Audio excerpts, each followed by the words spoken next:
Hi, welcome to Midnight Whisper Stories, where every night hides a new nightmare. I am the creator behind this channel, and every story he is written, designed, and edited by me. I make these tales to give you chills, escape, and a reason to keep the lights on. Stay till the end. You won't believe how this one ends.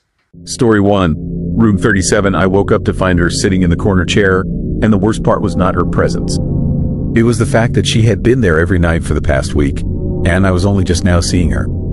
My name is Daniel Garrett, and I need to tell you what happened to me in Skagway, Alaska, before I completely lose my grip on what is real and what is not. I am a commercial photographer, and I had been hired to shoot a series for a travel magazine covering historic hotels along the Inside Passage. The assignment was supposed to take 2 weeks. I lasted 9 days before I checked out of the Skagway Historic Hotel and drove straight to Juneau without stopping. I have not slept properly since. The hotel staff put me in room 37. It was the only vacancy they had during peak cruise ship season, and I was lucky to get it. The room was on the 3rd floor, tucked at the end of a narrow hallway that seemed to stretch longer than the building, its exterior suggested it should. Victorian wallpaper covered the walls in a pattern of faded roses and thorns.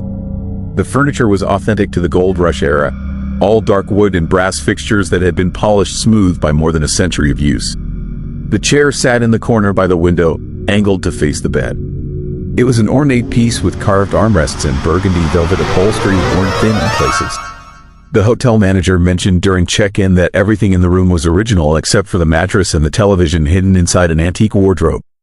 She said it with pride, as if sleeping surrounded by artifacts from 1898 was a selling point rather than something that should have sent me looking for a modern chain hotel.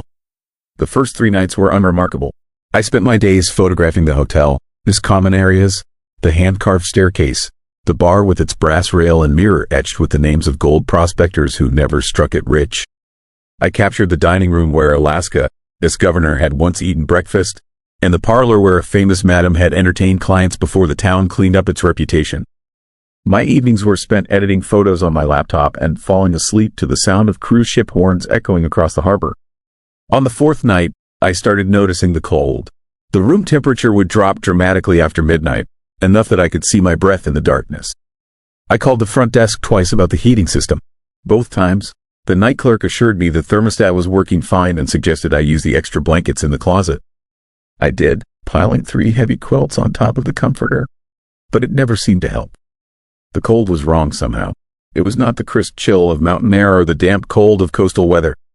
It felt ancient and deliberate, like something that had been waiting in that room for a very long time. On the 5th night, I woke up at 3:17 in the morning with the absolute certainty that I was not alone. The feeling was so strong that I sat up immediately, reaching for the lamp on the nightstand. My hand was shaking so badly that I knocked over a water glass. It shattered on the hardwood floor, the sound impossibly loud in the silence.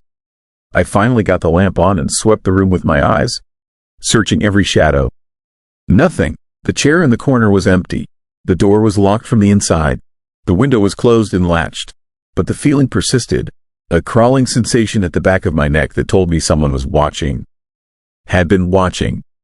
Might still be watching if I looked in the right place at the right angle. I did not sleep the rest of that night. Instead, I sat propped against the headboard with all the lights on, scrolling through my phone and trying to convince myself I was just tired. Overworked, spending too much time in old buildings fills your head with ghost stories and imagination. But when dawn finally broke and the sunlight crept through the lace curtains, I saw something that made my blood turn to ice water. There were depressions in the velvet seat of the corner chair. 2 distinct impressions, as if someone had been sitting there for hours, their weight compressing the fabric.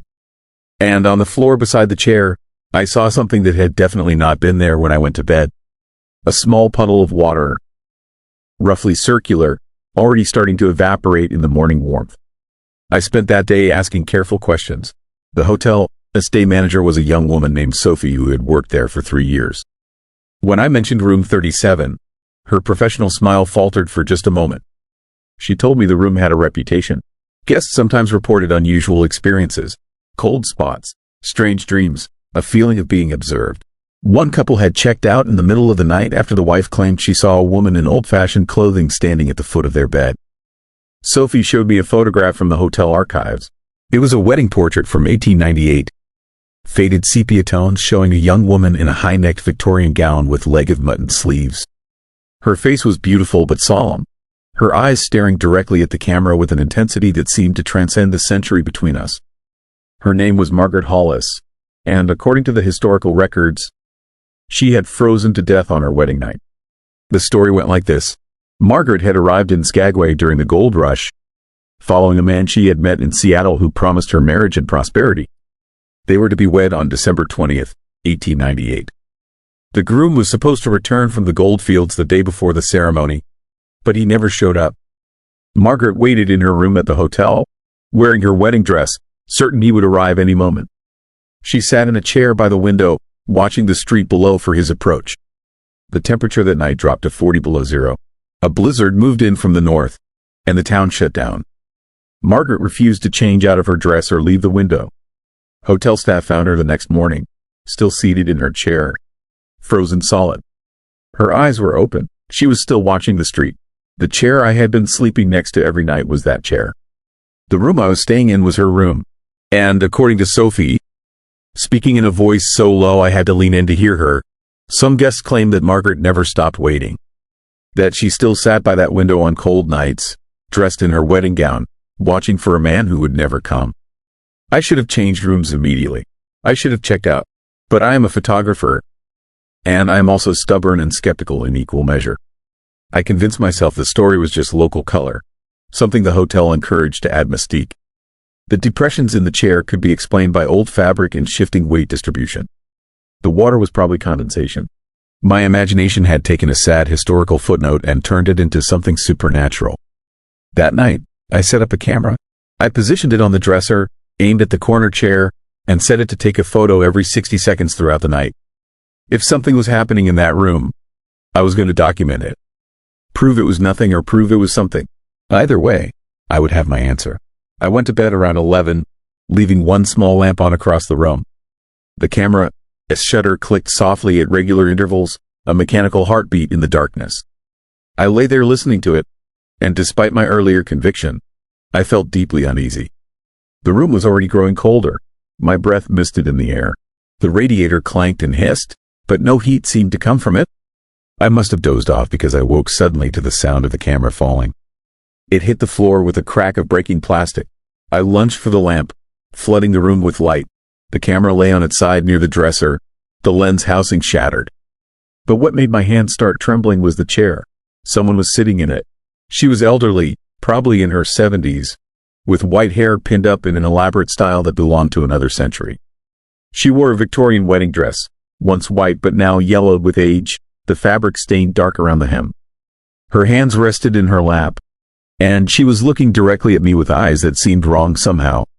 Too bright, too aware, reflecting the lamplight like an animal, his eyes caught in headlights. We stared at each other for what felt like an hour but was probably only seconds. I could not move, could not speak, could not even breathe properly. She did not move either, but I had the sense that she was utterly focused on me, studying me with an intensity that made my skin crawl. Then she smiled. It was a terrible smile, full of sadness and something else. Something hungry. Her lips moved, forming words I could not hear. She raised one hand and pointed at the window. Then she pointed at me. Then back at the window. The gesture was clear. She wanted me to look. No, she needed me to look. I did not want to. Every survival instinct I possessed was screaming at me to run, to get out of that room and never come back. But I found myself turning toward the window, compelled by something stronger than fear. The lace curtains were open, and through the old glass, I could see the street below. It was empty except for one figure. A man stood directly beneath my window. He was dressed in Gold Rush era clothing, and he was looking up at the hotel, looking up at my room. His face was obscured by the angle and the darkness, but I could see that he was waving, gesturing for someone to come down. When I looked back at the chair, it was empty. The woman was gone, but the temperature in the room had dropped so low that frost was forming on the inside of the window. And on the glass, traced in ice crystals, were words. They had not been there a moment before. He came back. You have to tell him I waited. I grabbed my phone and photographed the message. Then I threw on clothes, jammed my essentials into my camera bag, and left room 37. I did not bother checking out properly. I left my key on the front desk and walked to my car through streets that were somehow colder than they should have been in late August. The man was gone from beneath the window. I checked. I looked everywhere. The street was empty. I drove to Juneau that night, arriving just before dawn. I checked into a bright, modern hotel with climate control and motion sensor lights and absolutely no history whatsoever. I spent the next week trying to rationalize what I had seen. Hallucination brought on by stress and suggestion. Carbon monoxide poisoning from a faulty heater. A vivid dream that felt real. But then I developed the photographs from the camera. The memory card had survived the fall. I transferred the images to my laptop and scrolled through them. Hundreds of shots taken at 60-second intervals throughout that final night. The chair was empty in the first 30 images. Then, starting at 1:43 in the morning, she appeared. Not all at once, but gradually, like a photograph developing in chemical solution. First just a shadow, then an outline, then more and more solid until she was sitting there fully formed, this elderly woman in a yellowed wedding dress, captured in perfect detail by my camera. She sat motionless for 47 minutes. Then, in the image timestamped at 2:37, she was looking directly at the camera. The next image showed her standing. The one after that showed her walking toward the camera. And the final image, taken 1 second before the camera fell, was a close-up of her face, so close that I could see every line and wrinkle, every strand of white hair, every impossible detail of a woman who had died over 120 years ago. Her eyes in that photo were not the eyes of a ghost or a memory. They were the eyes of someone trapped, desperate, and absolutely aware of her situation. Someone who had been waiting so long that she had forgotten how to stop. I called the hotel the next day. I needed to know if anyone else had experienced what I had. The day manager, Sophie, listened to my story with patience. When I finished, there was a long silence on the line. She told me that room 37 had been taken off the booking system 2 years ago after a guest had a nervous breakdown and had to be hospitalized. The hotel kept it furnished for historical tours, but no one was supposed to stay there overnight. The room I had been given was supposed to be 27, on the second floor. The night clerk who checked me in had quit the next morning and never came back.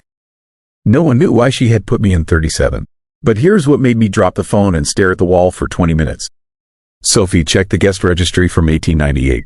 Margaret Hollis had been waiting for a man named Daniel Garrett, the groom who never showed up for their wedding, the man who left her sitting in that chair until she froze to death. My name is Daniel Garrett. Same spelling, same first and last name. And according to the historical records, the original Daniel Garrett disappeared into the wilderness on December 19, 1898. His body was found in the spring thaw, frozen at the bottom of a ravine 3 miles outside of town. I do not believe in reincarnation. I do not believe in destiny or cosmic repetition, but I know what I saw in that room.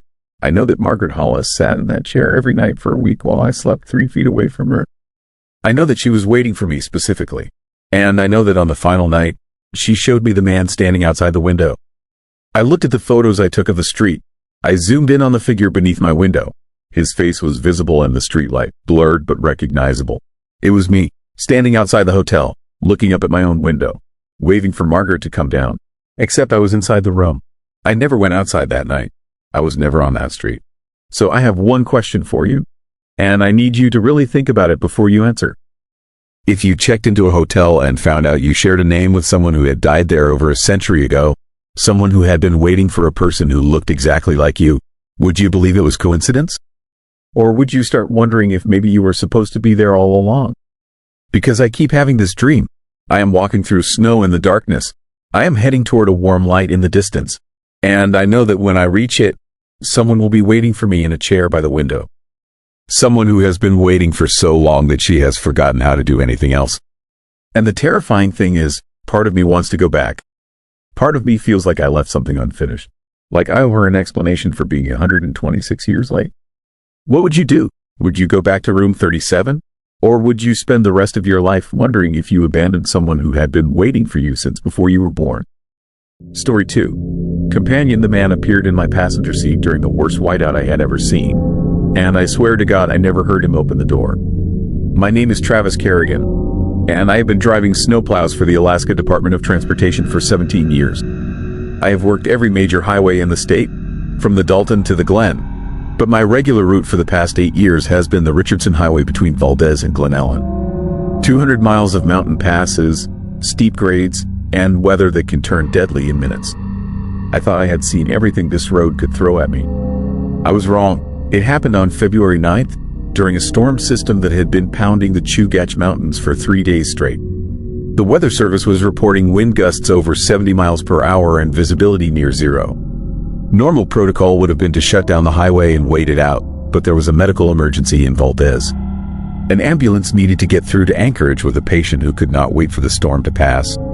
My job was to keep the road open long enough for them to make the run. I left the Valdez maintenance yard at 4:30 in the morning, when the world was still dark and the snow was coming down so hard my wipers could barely keep up. The plow blade was down, pushing a wall of white off the road, and my amber lights were flashing uselessly into the storm. Visibility was maybe 15 feet on a good stretch, dropping to nothing whenever the wind picked up. I had been driving for about 90 minutes, making maybe 20 miles per hour, when the whiteout hit. Not just heavy snow, but a complete erasure of the world. No road, no mountains, no sense of up or down, just white emptiness pressing against every window of the cab. I had both hands locked on the wheel, using the edge markers and years of experience to keep the plow on the pavement, when I realized I was not alone anymore. He was sitting in the passenger seat, a man probably in his 50s, wearing an old-style dot maintenance jacket with the orange reflective stripes, and a cap pulled low over his eyes. He was looking straight ahead through the windshield, perfectly calm, as if he had been there the entire time. I did not scream. I did not swerve. The shock was so complete that I just kept driving, my brain refusing to process what my eyes were seeing. Finally, I managed to speak, asking him who he was and how the hell he had gotten into my cab. My voice sounded strange even to my own ears, thin and distant against the howl of the wind outside. He did not answer right away.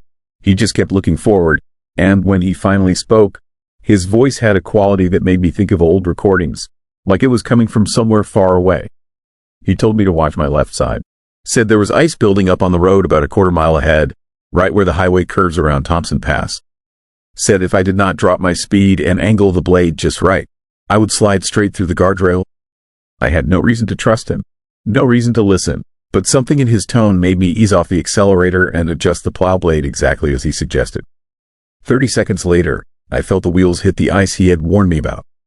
The truck shuddered and started to drift, but because I had prepared for it, because I had the blade positioned correctly, I rode it out and kept control. If I had hit that patch at full speed, I would have gone over the edge into a ravine that drops 300 feet. I thanked him, my hands shaking on the wheel. I asked again who he was and how he knew about the ice. He said his name was Martin, and that he used to drive this road. Said he knew every mile of it, every danger spot, every place where the weather could kill you if you were not careful. Said he had learned the hard way. We drove like that for the next hour, him sitting silently in the passenger seat, occasionally telling me about hazards before I reached them. An avalanche zone where I needed to move fast. A stretch where the wind would hit broadside and try to push me into the opposite lane. A place where the whiteout would get even worse and I would need to slow to a crawl and trust my instincts more than my eyes. Everything he told me was accurate. Every warning saved me from a potential disaster. And slowly, as we moved through that hellish storm, I started to relax. Started to feel grateful for his presence. Having someone else in the cab made the isolation less oppressive. Made the endless white outside feel less like it was trying to swallow me whole. Around mile marker 70, he told me about the job. How he had loved it despite the danger. Despite the long hours and brutal conditions. How there was something pure about keeping the roads open. About being the person who made sure others could get where they needed to go. He talked about close calls he had survived, about storms that had nearly killed him, about the satisfaction of finishing a run and knowing you had done something that mattered. I asked him why he had quit. The question seemed to hang in the air for a long moment, barely audible over the roar of the storm. He turned to look at me for the first time since he had appeared, and I got a clear view of his face under the dim glow of the dashboard lights. His expression was sad. Deeply, terribly sad. He told me he had not quit. Said he had died on this highway 22 years ago, during a storm just like this one. Said he had hit an ice patch near mile marker 93, lost control, and gone through the guardrail. Said they did not find his body until spring thaw, and by then there was not much left to identify. I should have panicked, should have stopped the truck and run screaming into the storm, but something about the way he said it, the matter-of-fact delivery, kept me calm. I asked him why he was here, why he was helping me. He said he did not really know.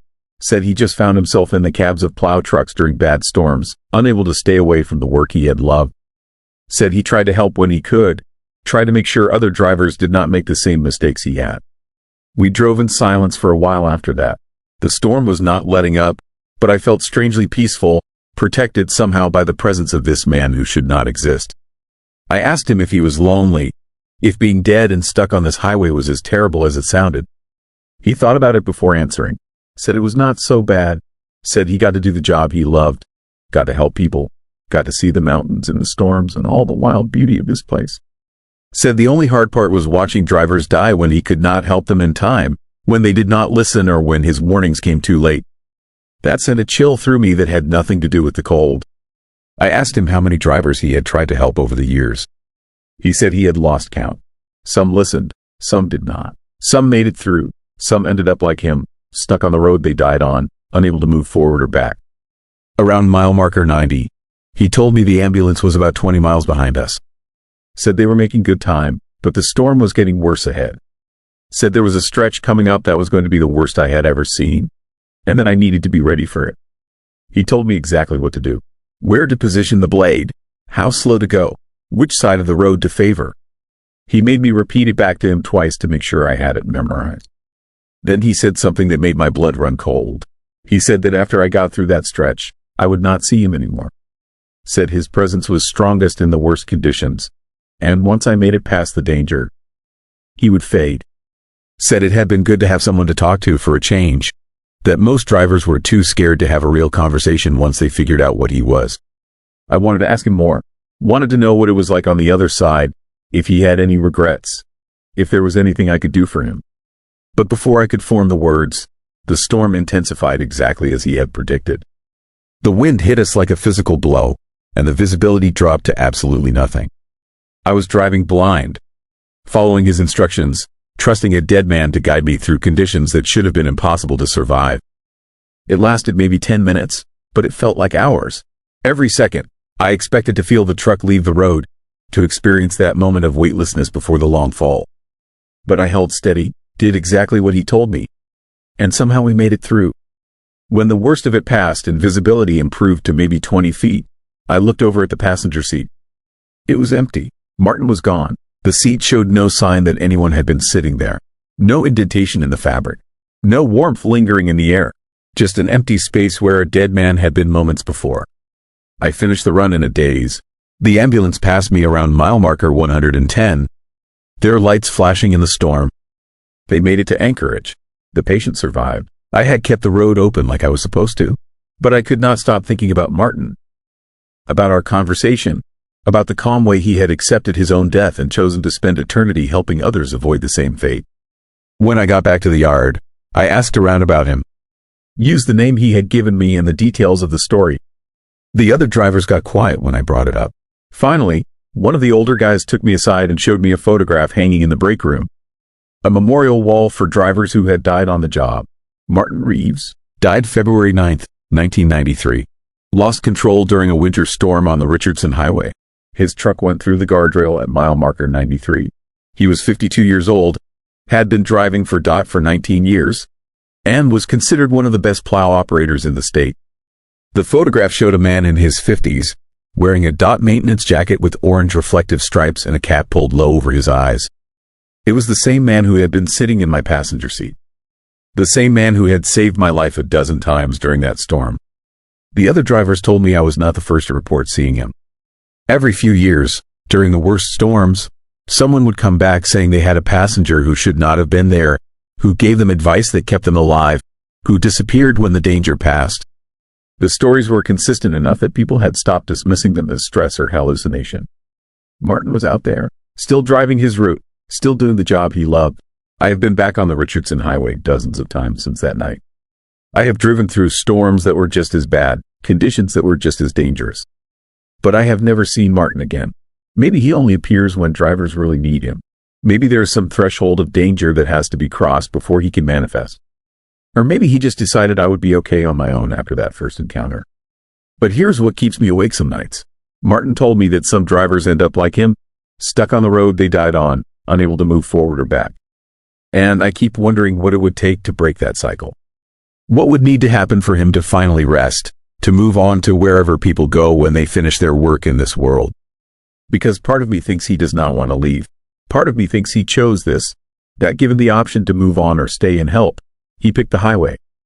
And I do not know if that makes his story tragic or beautiful or just deeply, profoundly sad. So I have a question for you. If you died doing something you loved, something that helped people, would you choose to stay? Would you give up whatever comes next just to keep doing the work that gave your life meaning? Would you spend eternity as a ghost, trapped in the moment of your death, if it meant you could keep saving lives? Because Martin made that choice. And every time I drive the Richardson Highway during a storm, I look over at the passenger seat and hope I see him there. Hope he is still out there, still guiding drivers through the worst conditions Alaska can produce. Still finding meaning in the endless white, still doing the job that killed him and that he loved too much to leave behind. Would you make that choice? Or would you let go and hope that someone else would pick up where you left off? Because one day, that will be the choice we all have to make. And I am not sure there is a right answer. Story 3. Fairbanks subdivision shadow people. The first time I saw one of them pressed against my bedroom window, I convinced myself it was just snow caught in the wind. But snow does not have eyes. Snow does not watch you with the kind of intelligence that makes your stomach drop and your hands shake. And snow definitely does not leave handprints on frozen glass that stay warm to the touch. I bought my house in the Northwood Hills subdivision of Fairbanks, Alaska 6 months ago. Best investment of my life, the realtor said. Brand new construction, great schools nearby, quiet neighborhood. She never mentioned what the land used to be. She never mentioned why 16 families moved out in the first year. And she sure as hell never mentioned the things made of snow that watch us every night. Let me back up. My name is David. I am 41, divorced, no kids. I work as a project manager for an oil company based in Fairbanks. After the divorce, I wanted a fresh start. Something new, something mine. When I saw the listing for the house on Birch Ridge Drive, it looked perfect. 3 bedrooms, 2 bathrooms, attached garage, the kind of place where you could settle down and forget about everything that went wrong. The price was low, too low for a new build in a decent area. But I figured the market was soft. I figured I was getting lucky. I closed in September. Moved in on a Saturday. Neighbors were friendly enough, waved from their yards, helped me carry boxes, normal suburban stuff. But I noticed something odd. Most of the houses on my street were empty. For sale signs everywhere. And the people who were still there had this look, hard to describe, like they were waiting for something. Like they knew something I did not. The first month was fine. I set up my furniture, got my internet installed, learned the area. Fairbanks in fall is beautiful. The leaves turn gold. The air gets crisp. You can see the northern lights on clear nights. Everything felt right. Then October hit. The temperature dropped. Snow started falling. And that is when things changed. I woke up one night around 3 in the morning. Something had pulled me out of sleep, but I could not figure out what. I lay there in the dark listening. The house was silent except for the furnace running. Then I heard it, a scratching sound, soft, rhythmic, coming from outside. I got out of bed and walked to the window, pulled back the curtain. At first I saw nothing but my yard covered in fresh snow. The streetlight cast long shadows across everything. Then one of the shadows moved. It peeled itself off the ground and stood upright, about 6 feet tall, humanoid shape, but made entirely of swirling snow, like a miniature blizzard compressed into the outline of a person. It stood there for maybe 10 seconds. Then it turned its head toward my window, toward me. I could not see eyes, could not see a face, but I felt it looking at me, studying me. The temperature in my bedroom dropped so fast I could see my breath. My window started to fog, and then the thing moved. It did not walk. It glided, smooth and silent across my yard straight toward the house. I backed away from the window. My heart was hammering. I told myself it was wind, a weird trick of light and snow. But I could not shake the feeling that something had seen me, something that should not exist. I did not sleep the rest of that night. In the morning I checked outside. There were tracks in the snow leading from the street to my bedroom window. But they were not animal tracks. They were shaped like human footprints. Bare feet, large, at least size 14. But the strange part was how shallow they were, like whatever made them barely weighed anything. Like it was floating an inch above the ground. I mentioned it to my neighbor Steve the next day. He was loading groceries into his truck. I tried to keep it casual, asked if he had seen anything weird lately. He stopped what he was doing, looked at me for a long time. Then he told me to come inside. We sat in his kitchen. He made coffee, and then he told me the truth about Northwood Hills. The subdivision was built on land that belonged to the Tanana Alaskan people for thousands of years. Sacred hunting grounds, a place where they tracked caribou and moose during winter. The area had special significance. Something about the way the land held cold, the way snow moved there. The elders protested when developers bought the property, said it should not be disturbed, said the land remembered. Nobody listened. Construction started in 2019. The first families moved in 2 years ago. Steve and his wife were among the first. They loved it at first. Brand new house, good neighbors, everything perfect. Then winter came. That is when people started seeing things. Figures in the snow, shapes at windows, shadows that moved wrong. At first everyone thought it was animals. Bears waking up confused, moose wandering through yards. But animals do not stand on two legs and press their faces against glass. Animals do not arrange themselves in circles around houses. Animals do not leave footprints that disappear halfway across a lawn. Steve pulled out his phone, showed me videos, dozens of them, taken by different families in the subdivision. Security camera footage, all showing the same thing. Figures made of snow appearing after dark. Sometimes one, sometimes 5 or 6. They would materialize out of nowhere, stand in yards, press against windows, watch houses. The cameras picked them up clearly, but they looked wrong. Like the video was corrupted, like reality was glitching. Their outlines shifted constantly, snow swirling inside their forms. Faces that almost looked human but were missing crucial details. Too many eyes, not enough mouth, proportions that made your brain hurt to process. 16 families had moved out in 18 months. Steve and his wife were planning to leave in the spring. He told me to get out while I could. Said the things were getting bolder. Said 2 families had woken up to find their doors open and snow tracked through their houses. Another family had a kid who started talking to someone in the backyard every night. Someone only he could see. Someone who told him stories about the old days when humans knew their place. I should have listened, should have put the house back on the market immediately. But I had sunk my savings into this place, and part of me still wanted to believe there was a rational explanation. Weather phenomenon, mass hysteria, something. So I stayed, installed better locks, bought a shotgun, set up my own security cameras, told myself I would be fine. The snow figures appeared every night after that, always between 2 and 4 in the morning. I would wake up to alerts on my phone, check the camera feeds. There they would be, standing in my yard, sometimes alone, sometimes in groups. They never tried to get in, just watched. But with each night they moved closer, started at the property line, then the driveway, then the walkway, then right up against the house, pressing their faces to the windows, leaving those warm handprints. I tried to research what they were, spent hours digging through local history, found stories dating back over a century. Native accounts of snow spirits that guarded hunting grounds. Warnings not to build permanent structures on certain land. Tales of trappers who disappeared during blizzards. Their bodies found weeks later frozen in impossible positions. Faces locked in expressions of terror. One account from 1947 described a hunting party that got lost in a storm near what is now Northwood Hills. Only one man survived. He claimed the snow itself had come alive. Said it formed shapes that surrounded them. Whispered in languages he did not understand. Picked off his companions one by one. Nobody believed him. They said he had gone mad from hypothermia. But I believed him now, because I was seeing what he saw. And it was getting worse. The figures started appearing in my peripheral vision during the day. Flickers at the edge of my sight. Gone when I turned my head. I felt watched constantly. My house felt invaded even though nothing had broken in.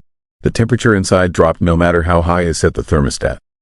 I found ice forming on interior walls. My breath visible even in heated rooms. And at night I could hear them. Voices, whispers, speaking words that sounded almost like English but were not quite right. Like listening to a recording played backward. 2 weeks ago something changed. I came home from work to find my front door open. I knew I had locked it. I checked the security footage. The video showed the door standing closed at noon. Then the camera glitched. Static for 3 seconds. When the picture returned, the door was open. Snow was blowing inside. And standing in my entryway was one of the figures. Fully formed, solid. It stood there for 20 minutes. Not moving, just existing in my house. Then it turned and walked back outside. The door swung shut behind it. I called the police. They came out, looked around, found nothing. One officer suggested I might have left the door open myself. Said the cameras sometimes glitch in extreme cold. He was polite, but I could tell he thought I was losing it. After they left, I noticed something. The figure had left footprints on my floor. Wet prints. But when I touched them, they were not water. They were ice, frozen solid to my hardwood. I had to chip them away with a hammer. That night, 6 of them came. I watched from upstairs as they surrounded my house. stood at every window and door, their faces pressed against the glass, and for the first time I could see their features clearly. They looked human, almost, but the details were wrong in subtle ways, proportions slightly off, movements too smooth, eyes that reflected light like an animal.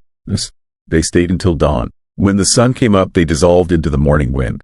But they left marks. The grass where they had stood was dead, brown and brittle, like it had been flash frozen then thawed.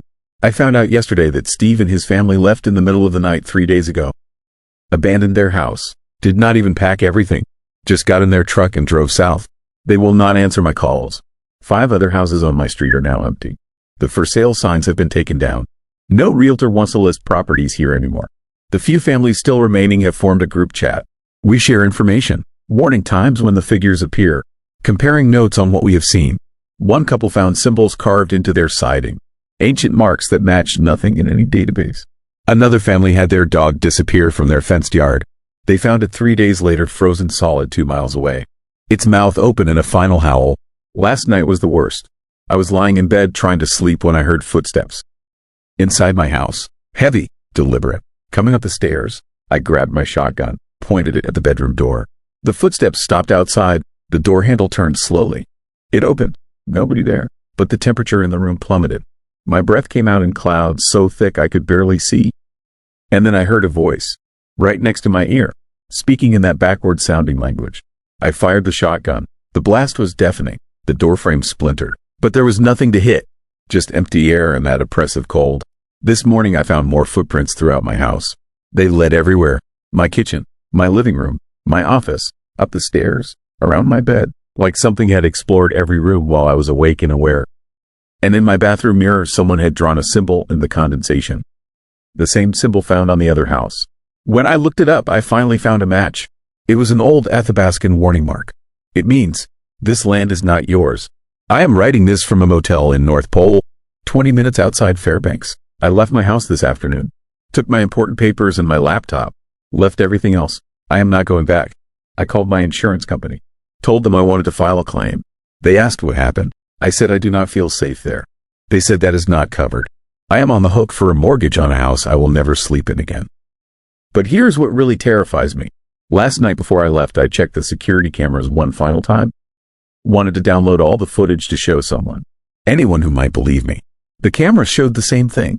Figures in the snow, surrounding the house, watching. But then one of them did something new. It raised its hand, pointed at the camera, pointed at me, and behind it I could see dozens more. Hundreds, filling the street, the yards, every space between houses, an army of snow figures. All standing perfectly still, all watching, like they were waiting for something. The subdivision is being evacuated. Quietly, the city is not announcing it, but they are paying families to leave, buying out mortgages. The official story is soil contamination, environmental concerns. But everyone knows the truth. Whatever we built on that land, it wants us gone. And it is not going to stop until we leave. The question is whether it will be satisfied with just the subdivision, or if it will follow us, track us wherever we go, because I have started seeing them in reflections here at the motel. Flickers in windows, shapes in the parking lot, and every time I close my eyes I hear that voice. Those backward words, getting clearer, almost like I'm starting to understand them. So let me ask you something. Have you ever felt like the land beneath your house was hostile? Have you ever seen something in the snow that should not be there? Have you ever heard voices that spoke in languages older than your understanding? Because if you have, I need you to tell me in the comments. I need to know how widespread this is. I need to know if what is happening in Fairbanks is happening elsewhere. And I need to know if there is any way to make peace with something that was here long before we were. Something that remembers every slight, every intrusion, every house built on ground it considers sacred. What would you do if you woke up tonight and saw a figure made of snow standing at the foot of your bed? Story 4. Nenana River Pilot. This ghost light, I followed that green light for 43 minutes before I realized it was leading me to die. By then I was 30 miles off course, flying over terrain I did not recognize, with fuel running lower than it should have been and navigation instruments spinning like they had lost their minds. The light pulsed ahead of me in the darkness, steady and hypnotic, and every instinct I had developed over 12 years of bush flying in Alaska was screaming at me to turn back. But I could not. Something about that light held me, drew me forward, made me believe I was doing exactly what I needed to do. I am a professional pilot. I do not chase lights in the night sky. But on November 16th, that is exactly what I did. And I barely made it back to tell anyone. My name is Robert Chen. I fly supply runs out of Fairbanks to remote villages and mining camps scattered across interior Alaska. It is honest work. Dangerous sometimes, but mostly routine. You learn to respect the weather. You learn to trust your instruments. You learn that Alaska does not forgive mistakes. I have had close calls over the years. Engine trouble, sudden storms, ice on the wings. But I always made it home because I followed the rules. I stayed focused. I never let myself get distracted. Until that night, the flight started normal. I was hauling medical supplies to a village near Healy, small community about 100 miles south of Fairbanks along the Nenana River. The weather forecast looked clear. Temperature around 10 below, no precipitation, good visibility. I loaded up my Cessna 206 and took off just after sunset. This time of year in November, darkness comes early and stays late. You spend most of your flying time in the black. But I was used to it. Had flown this route dozens of times. 20 minutes into the flight, I was cruising at 7,000 feet following the river valley. The Nenana runs through some of the most beautiful and unforgiving terrain in Alaska. Mountains on both sides, dense forests, rapids and ice. From the air at night, you see nothing but darkness broken by the occasional light from a hunting cabin or the reflection of moonlight on frozen water. Your instruments become your world. The green glow of the panel, the steady drone of the engine, the scratchy voice of air traffic control checking in every so often. That is when I saw the light. At first I thought it was another aircraft. A helicopter maybe. It appeared about 2 miles ahead of me.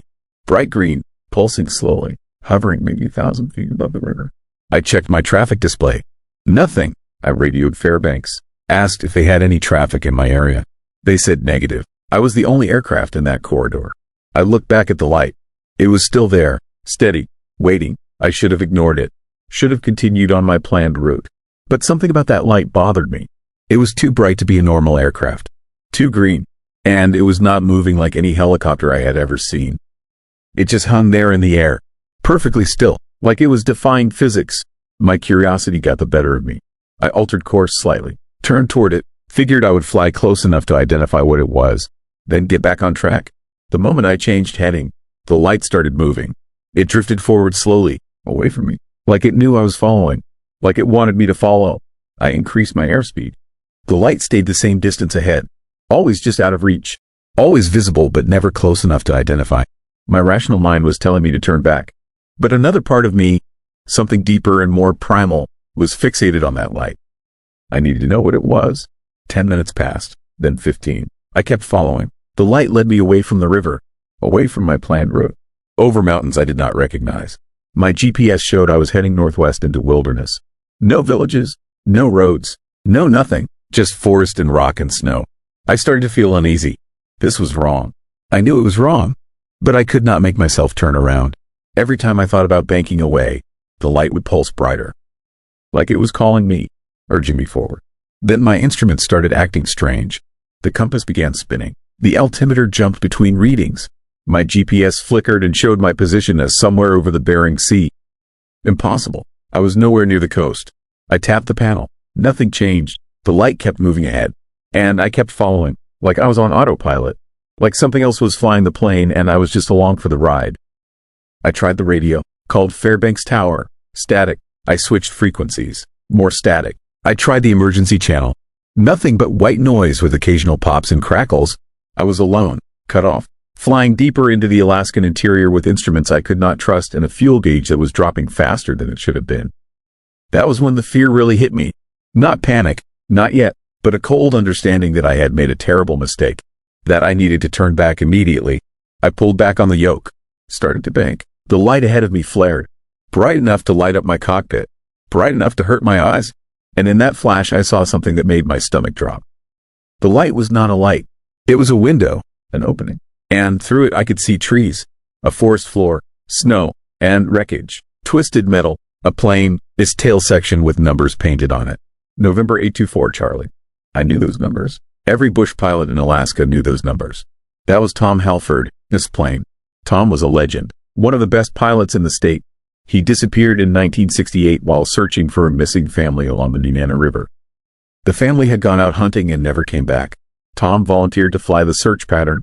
He took off on a clear evening in November, just like this one. He radioed his position, said he had spotted something. A light in the trees. Green. Pulsing. He was going to investigate. That was his last transmission. They found his wreckage 3 weeks later in a remote valley 60 miles from where he should have been. No explanation for why he was so far off course. No reason for the crash. The official report said pilot error. Disorientation. But the old-timers whispered something different. They said Tom had been lured, led astray by something that lived in the mountains.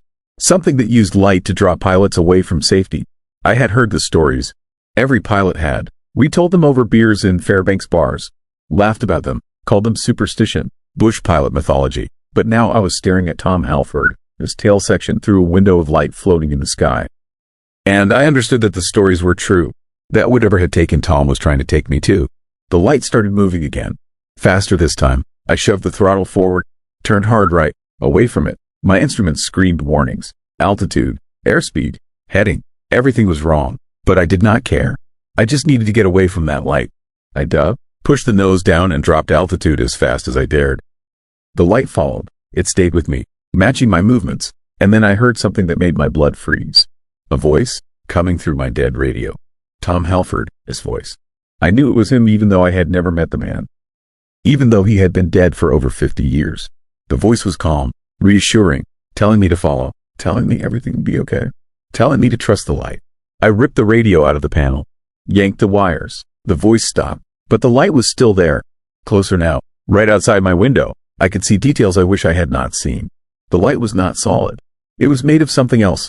Faces, dozens of them, maybe hundreds, pressed together, mouths open, eyes wide, screaming in silence. And among them I saw Tom, his face frozen in an expression of terror and longing. Trapped in that light. Part of it now. Bait for the next pilot. I did the only thing I could think of. I killed my navigation lights. Shut down everything that gave off illumination. Plunged my cockpit into complete darkness. Flew blind, using only the feel of the controls and my memory of how the plane should handle. The green light searched for me. I could see it through my windshield, sweeping back and forth like a searchlight. But without my lights to track, it could not find me. I dove lower, pushed through the darkness until I saw something I recognized. The park's highway, a thin ribbon of asphalt cutting through the wilderness. I followed it south, staying low, staying dark. The light eventually gave up, disappeared, but I did not relax until I saw the lights of Fairbanks ahead. I landed 20 minutes later. Emergency services were waiting. Someone had reported seeing my plane flying erratically. I told them I had instrument failure, that I needed to navigate manually. They bought it, checked me over, let me go. But I could not stop shaking, could not stop thinking about that light, about Tom, his face, about how close I had come to joining him. I did not file a proper report. How could I? What would I say? That I chased a ghost light that tried to crash my plane? That I saw the faces of dead pilots trapped in some kind of supernatural snare? They would ground me, take my license, lock me up for evaluation. So I kept quiet. Got my instruments checked. They were fine. No malfunctions. No explanation for why they had gone haywire. The mechanic could not figure it out. I did not push him. But I started asking questions. Quiet questions to old pilots. Guys who had flown Alaska for decades. Guys who might have seen things they did not talk about. I found 3 others who had encountered the light. All of them along the Nenana River corridor. All of them at night. All of them in November. One guy had followed it for an hour before his co-pilot physically grabbed the controls and turned them around. Another had lost consciousness while chasing it. Woke up on approach to his destination with no memory of how he got there. The third refused to talk about it at all. Just shook his head and walked away when I mentioned the green light. I dug deeper, found records of other disappearances in that area. 8 pilots over 60 years. All lost in November, all last seen following the Nenana River. All found weeks or months later miles off course with no explanation for why they deviated from their flight plans. And in every case, someone reported seeing a strange green light in the area around the time of the disappearance. There are theories. Some people think it is ball lightning. St. Elmo is fire. Some atmospheric phenomenon unique to the Alaska interior. But ball lightning does not show you wrecked planes. It does not speak with the voices of dead men. It does not hunt, and that is what the light does. It hunts. It waits in the mountains during November when the nights are longest and the cold is deepest. It looks for pilots flying alone. It shows itself, draws them in, leads them into terrain they cannot escape from. And when they crash, when they die, it takes them, adds them to itself, uses them to lure the next victim. I have not flown the Nenana corridor since that night. I reroute my supply runs, take longer paths, use more fuel. My company thinks I am being overcautious. They do not know the real reason. And I will not tell them. Because what would be the point? They would not believe me. Nobody believes until they see it themselves. Until they are 30 miles off course with instruments spinning and a green light leading them toward mountains that will tear their plane apart. Last week another pilot went missing. Young guy, 26, flying from Fairbanks to Healy. Same road I was on. Same time of year. He radioed that he had spotted something unusual. A green light hovering over the river. Said he was going to check it out. That was 6 days ago. The search parties have not found anything yet. But I know they will. In a few weeks or a few months they will locate his wreckage 60 miles from where he should have been. And they will call it pilot error. Disorientation. Just like they did with Tom Halford. Just like they do every time. But I know the truth. That pilot is gone. He is part of the light now. His face pressed among all the others. His voice added to the chorus that calls out to lonely pilots in the dark. And come next November, when the nights are long and the cold settles deep into the mountains, the light will appear again. It will pulse green in the darkness above the Nenana River. It will wait for the next person foolish enough or curious enough or unlucky enough to follow. I think about that sometimes. About Tom Halford spending 56 years trapped in that light. About the others who came after him.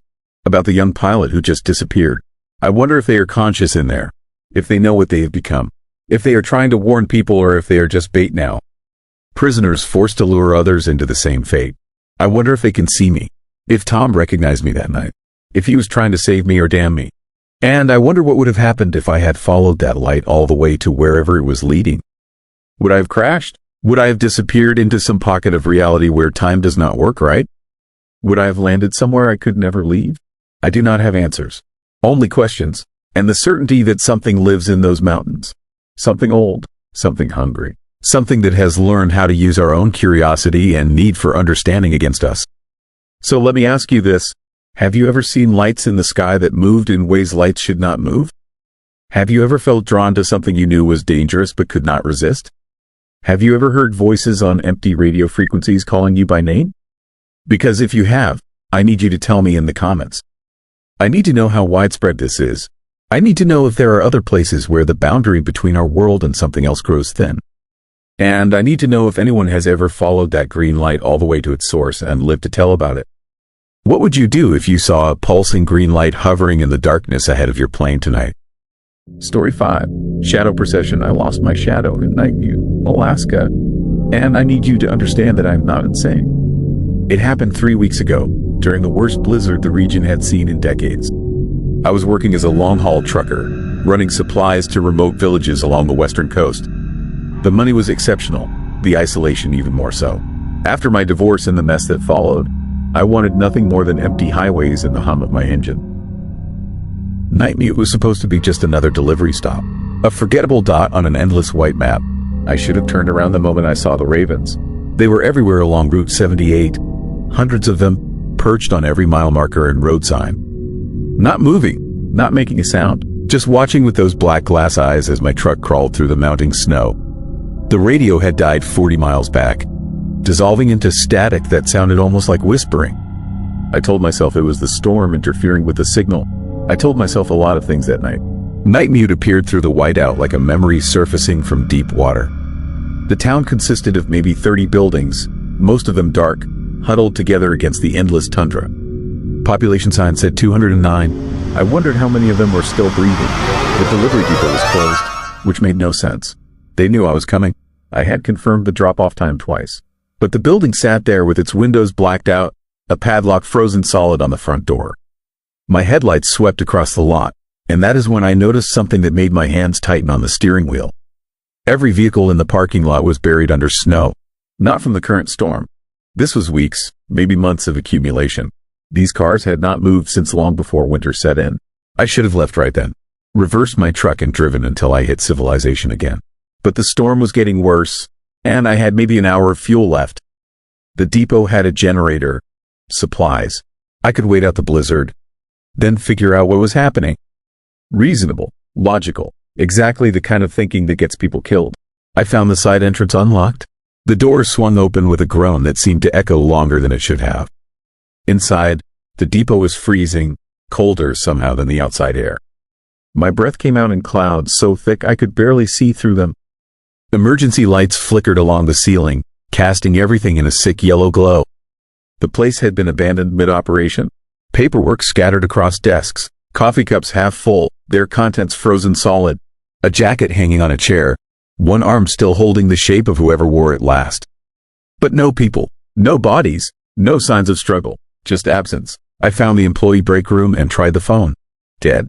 Cell service had been non-existent since I entered the region, but I had hoped for a landline. Nothing. The silence in that building was absolute. The kind of quiet that makes you aware of your own heartbeat, your own breathing. The kind that makes you realize how much noise a human body makes just by existing. That is when I heard it. So faint I almost convinced myself it was the wind. A sound like bells, distant, rhythmic. Moving closer, I went to the window and looked out at the street. The snowstorm had intensified, visibility down to maybe 20 feet. But through the swirling white, I saw them. A procession of figures moving through the center of town. 12 of them, walking in 2 perfect lines. They wore clothes from another era. Dark suits, long dresses, faces obscured by the storm. They moved with the slow, deliberate pace of pallbearers, and between them, they carried a coffin. The coffin was black, completely, impossibly black, the kind of black that seems to absorb light rather than reflect it. And from its edges, something was dripping. Even from that distance, even through the storm, I could see it. Liquid darkness pooling in the snow, spreading like oil, like ink, like something that should not exist. I watched them pass. The bells kept ringing, though I saw no one carrying them. The sound seemed to come from everywhere and nowhere. My reflection in the window looked strange. The emergency lights behind me should have cast my shadow across the glass. But when I looked, really looked, I could not see it. I stepped back from the window. The break room had fluorescent panels overhead. I stood directly beneath one and looked down. The light was bright enough to hurt my eyes, bright enough that my shadow should have been sharp and clear on the floor below me. There was nothing. I moved my arms, waved my hands, jumped. The light poured down around me, but I cast no shadow at all. The panic that hit me then was primal, childlike, the same terror you feel in nightmares when you look in a mirror and see nothing looking back. I was there. I was solid. I was real, but some fundamental part of me had been erased. I ran, out of the break room, through the depot, back toward the entrance. I needed to get to my truck, needed to leave this place even if I had to drive until the fuel ran out and I froze on the highway. But when I reached the door, I found it would not open. The handle turned, but the door held fast, as if sealed from the outside by something stronger than ice. The bells were closer now, much closer. I could hear footsteps outside, crunching through the snow. Slow, patient, circling the building. I moved deeper into the depot, looking for another exit. The emergency lights flickered with each step I took, threatening to plunge me into darkness. The shadows of equipment and furniture stretched across the floor and walls, but I cast none of my own. It felt like being a ghost, like I had already died and just had not realized it yet. In the back storage area, I found something that stopped me cold. A wall covered in photographs, dozens of them, Polaroids pinned up in neat rows. Each one showed a person standing in various locations around Nightmute, the gas station, the general store, outside houses. In every single photograph, the person cast no shadow. Beneath the photos, written in marker on the wall, was a single sentence: "Witnessed the procession 1997. I checked the dates on the photographs. January through March, 1997. 28 years ago, the same year I was born. The same year, I would later learn, that Nightmute experienced its longest winter on record. 3 months of continuous storms. 3 months when the sun barely rose above the horizon. Something scratched at the metal door behind me. Long, dragging sounds, like fingernails or claws. The bells had stopped ringing, which somehow made everything worse. I grabbed a flashlight from a shelf and killed the emergency lights. Darkness swallowed the room instantly. My flashlight beam cut through it like a knife, illuminating concrete walls and shadows that moved wrong. Shadows that stretched toward me instead of away from the light. The scratching stopped. Footsteps moved along the outside wall. I counted them. 12 sets, perfectly synchronized. They circled the entire building, then stopped at the front entrance. The door I had found locked opened with a shriek of metal. Cold air rushed through the depot, so intense it burned my lungs. I could see my breath, but in the flashlight beam, it cast no shadow. Nothing about me created darkness anymore. I had become transparent to the world, notable only by absence. I hid behind a stack of supply crates and watched as they entered. The procession moved through the depot in complete silence now. No bells, no footsteps. They glided across the floor like they weighed nothing.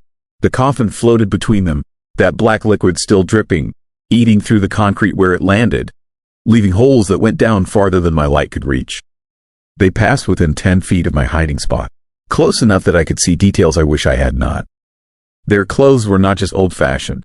They were rotted, falling apart, revealing glimpses of what lay beneath. Not flesh, not bone, something else, something that looked like frozen smoke, like shadow given form. Their faces were the worst. I only saw one clearly when it turned in my direction. It wore the features of a woman, middle-aged, with dark hair. But the face was all wrong.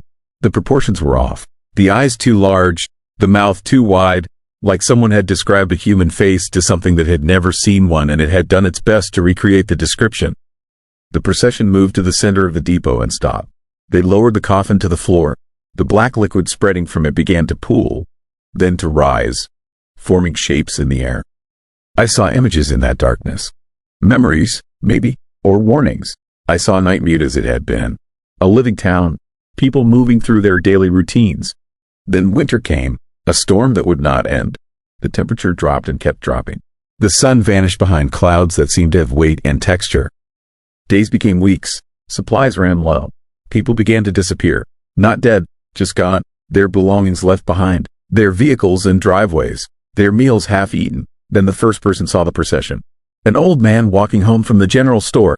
He told others what he witnessed. 12 figures carrying a black coffin through the storm. The next morning, he woke to find his shadow missing. By that evening, he was gone too. His family searched. The whole town searched. They found his clothes in the snow 3 miles from town, laid out carefully as if he had simply stepped out of them and walked away. Others saw the procession. One by one, they lost their shadows. One by one, they vanished. By the time spring finally came, Nightmute had lost 47 residents. No bodies were ever found. No evidence of where they went. The remaining population told investigators about the procession, about the missing shadows. But who believes stories like that? The official report blamed the disappearances on the harsh winter, on disorientation in the storms, on tragic accidents in the unforgiving cold. But the people who lived through it knew better. They knew that something had come to Nightmute that winter. Something old, something that had been waiting in the frozen ground, in the darkness beneath the ice, for the right conditions to wake. The procession happened every winter after that, always during the worst storms, always near the old cemetery at the edge of town. Most years, no one saw it. The locals learned to stay inside during heavy snow, to avoid looking out their windows at night, to pretend the bells they sometimes heard were just wind chimes or their imagination. But every few years, someone would see, and every time, by morning, their shadow would be gone. The images faded. The black liquid receded back into the coffin. The 12 figures lifted it again and turned toward me. All at once, 12 heads swiveling in unison, 12 pairs of two large eyes fixing on my hiding spot. They knew I was there. They had always known. They began moving toward me, and I ran. No plan, no strategy, pure animal instinct. I crashed through the storage area, knocking over shelves and equipment. The flashlight beam swung wildly, creating chaos out of shadows. Behind me, I heard nothing. No footsteps, no pursuit, but I could feel them. Getting closer, the temperature dropping with each second. I found a window in the loading dock area. It was small, set high in the wall, but I managed to force it open and squeeze through. I dropped into the snow outside, the cold hitting me like a physical blow. The storm had not let up. If anything, it had gotten worse. Visibility was nearly zero. I stumbled through the drifts toward where I had parked my truck. I could barely see 5 feet ahead. The wind howled around me, and within it, I could hear those bells again. Ringing, calling. The sound seemed to come from inside my own head now. My truck emerged from the white like salvation. I yanked open the door and threw myself inside, slamming it shut and locking it. My hands shook so badly I could barely get the key in the ignition. The engine turned over once, twice, then caught. I had never been so grateful to hear that diesel rumble. I threw the truck into gear and floored it. The wheels spun in the snow before finally catching. The truck lurched forward, and I aimed it at where I remembered the road being. The headlights cut through the storm. illuminating nothing but white. I drove by instinct, by hope, by desperation. In the rearview mirror, I saw them, standing in the middle of the road, the procession, not chasing, just watching, the coffin between them. Even through the storm, even at that distance, I could see that black liquid dripping. Dripping, dripping. Then they were gone, swallowed by the blizzard. But I kept driving. I drove until the storm cleared, until the sun rose, until I hit the next town, and then the next, and then civilization. I drove until my fuel gauge hit empty and I coasted into a truck stop outside Fairbanks. The first thing I did was stand under the parking lot lights. Dawn was breaking, the sun just starting to climb above the horizon. I looked down at the asphalt. Nothing, no shadow. The sun shone directly on me, and I cast no darkness at all. That was 3 weeks ago. Since then, I have learned to live with it. Most people do not notice. Shadows are not something we pay attention to unless we are looking for them. But I notice, every moment of every day, I am aware of what I lost in night mute. I try to find information about the 1997 disappearances. Official records are sparse. News articles mention a harsh winter and missing persons, but nothing about a procession or missing shadows. I found one forum post from 2008. Someone claiming their grandfather was from night mute and had told them stories about the frozen funeral. The poster said their grandfather refused to ever go back, even for his own brother, this funeral. The thread was deleted a week later. I have seen the procession twice more since that night. Once in a reflection in a store window. Once in the static of a television I walked past. Each time, just for a second. Just long enough to remind me that they are still there. Still carrying that coffin. Still dripping that darkness. I do not know what they want. I do not know what I witnessed or what it cost me. But I know that I am different now. Changed. Something fundamental about my existence has been altered. Sometimes, late at night, I wonder if I am still in night mute. If I ever really left. If this life I am living now is real, or if it is just something my mind created while my body walks through that endless storm, following that procession to wherever it goes. Sometimes, I look in the mirror and I am not entirely sure I see myself looking back. So I have to ask you something. I need to know if I am alone in this. Have you ever lost something about yourself that you cannot quite name? Have you ever felt like a part of you simply vanished and the world just moved on as if nothing happened? Have you ever stood in the light and felt invisible? Write your answer in the comments. Because I need to know. I need to know if the procession has touched anyone else. If there are others out there, living without their shadows, wondering what it means. Wondering what happens next. Because 3 weeks ago, I lost my shadow in night mute, Alaska. And every night since then, just as I am about to fall asleep, I hear bells ringing in the distance. Getting closer. Story 6. Ice That Speaks. The confession tapes started playing on their own last winter, and what they revealed about Ammonic makes me question everything I thought I knew about Gil.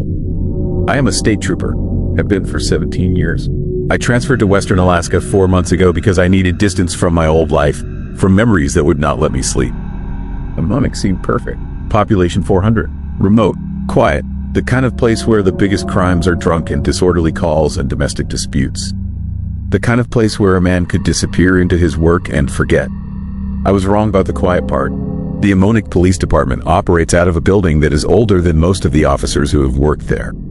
2 rooms, a handful of desks, an evidence locker in the basement that floods every spring when the Yukon River thaws.